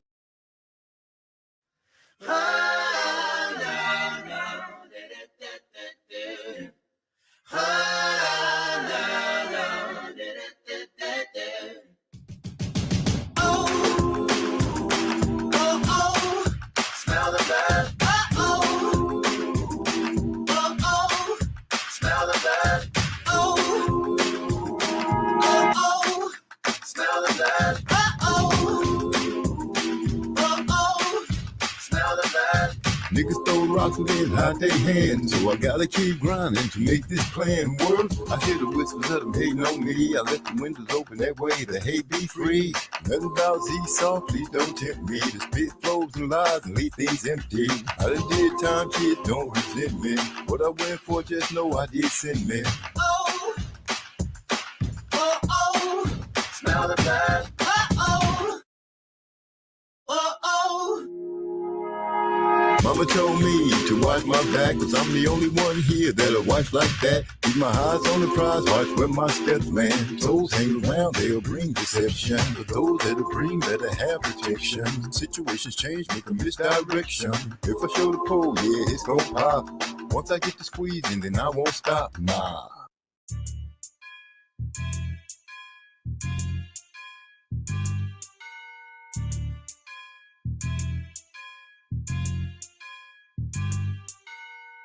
Every day on the streets, I keep my hustle game elitist, motherfucker police. Cause a nigga gotta eat. I got the recipe for beef, serving niggas with the heat. I will make you rest in peace, so you better not fuck with me. Every day on the streets, I keep my hustle game elitist, motherfucker police. Cause a nigga gotta eat. I got the recipe for beef, serving niggas with the heat. I will make you rest in peace, so you better not fuck with me. I'm rolling on the block with that needle. And if you owe me money, I show up like I'm the repo, man. Niggas cuffing bitches and acting like they some heroes. But when you multiply, you find out they some zero. Made my stacks up over Cleveland. I'm trying to lose some weight. But any beef in the way, gonna add it to my plate. I'm a Norca on the hunt, where the sharks be swimming. And the problem with my pot, some sharks still swimming. I see you're still confused, let me bring you up to speed. If I'm standing in the kitchen, I'ma whip up what I need. If I'm standing on the streets, a master of selling dreams. Or you still lost, and focus will tell you just what I mean. I'm Mr. Ride down the street with that bang in the back, with that thing in the back, Mr. No, not now. But then you got those that just will push you, so I have to turn around and be like, oh, right now. Every day on the streets, I keep my hustle game elitist, motherfucker police. Cause a nigga gotta eat. I got the recipe for beef, serving niggas with the heat. I will make you rest in peace, so you better not fuck with me. Every day on the streets, I keep my hustle game elitist, motherfucker police. Cause a nigga gotta eat. I got the recipe for beef, serving niggas with the heat. I will make you rest in peace, so you better not fuck with me. I got no time to play with niggas. Don't make me spray you niggas. Just like Ray out the can for misbehaving, nigga. So pay attention, nigga. You better listen close. And I hope you get the message, cause if you don't, you'll be a dead man or be in ICU. So when I see you, don't be acting brand new. You know what it do. You know how it is. On the streets where we live, ain't no love here. They shedding blood here. They only play for keeps. I'm in this game deep. That's why I can't sleep. I only bang beats. I don't claim gangs. I got a lot of beef, but I don't name names. Half these motherfuckers nowadays be on the same thing, fucking the same hoes. To me they all lame, to me they all fake, to me they all snakes. I always do my thing, that's why they always hate. Every day on the streets, I keep my hustle game elitist, motherfucker police. Cause a nigga gotta eat. I got the recipe for beef, serving niggas with the heat. I will make you rest in peace, so you better not fuck with me. Every day on the streets, I keep my hustle game elitist, motherfucker police. Cause a nigga gotta eat. I got the recipe for beef.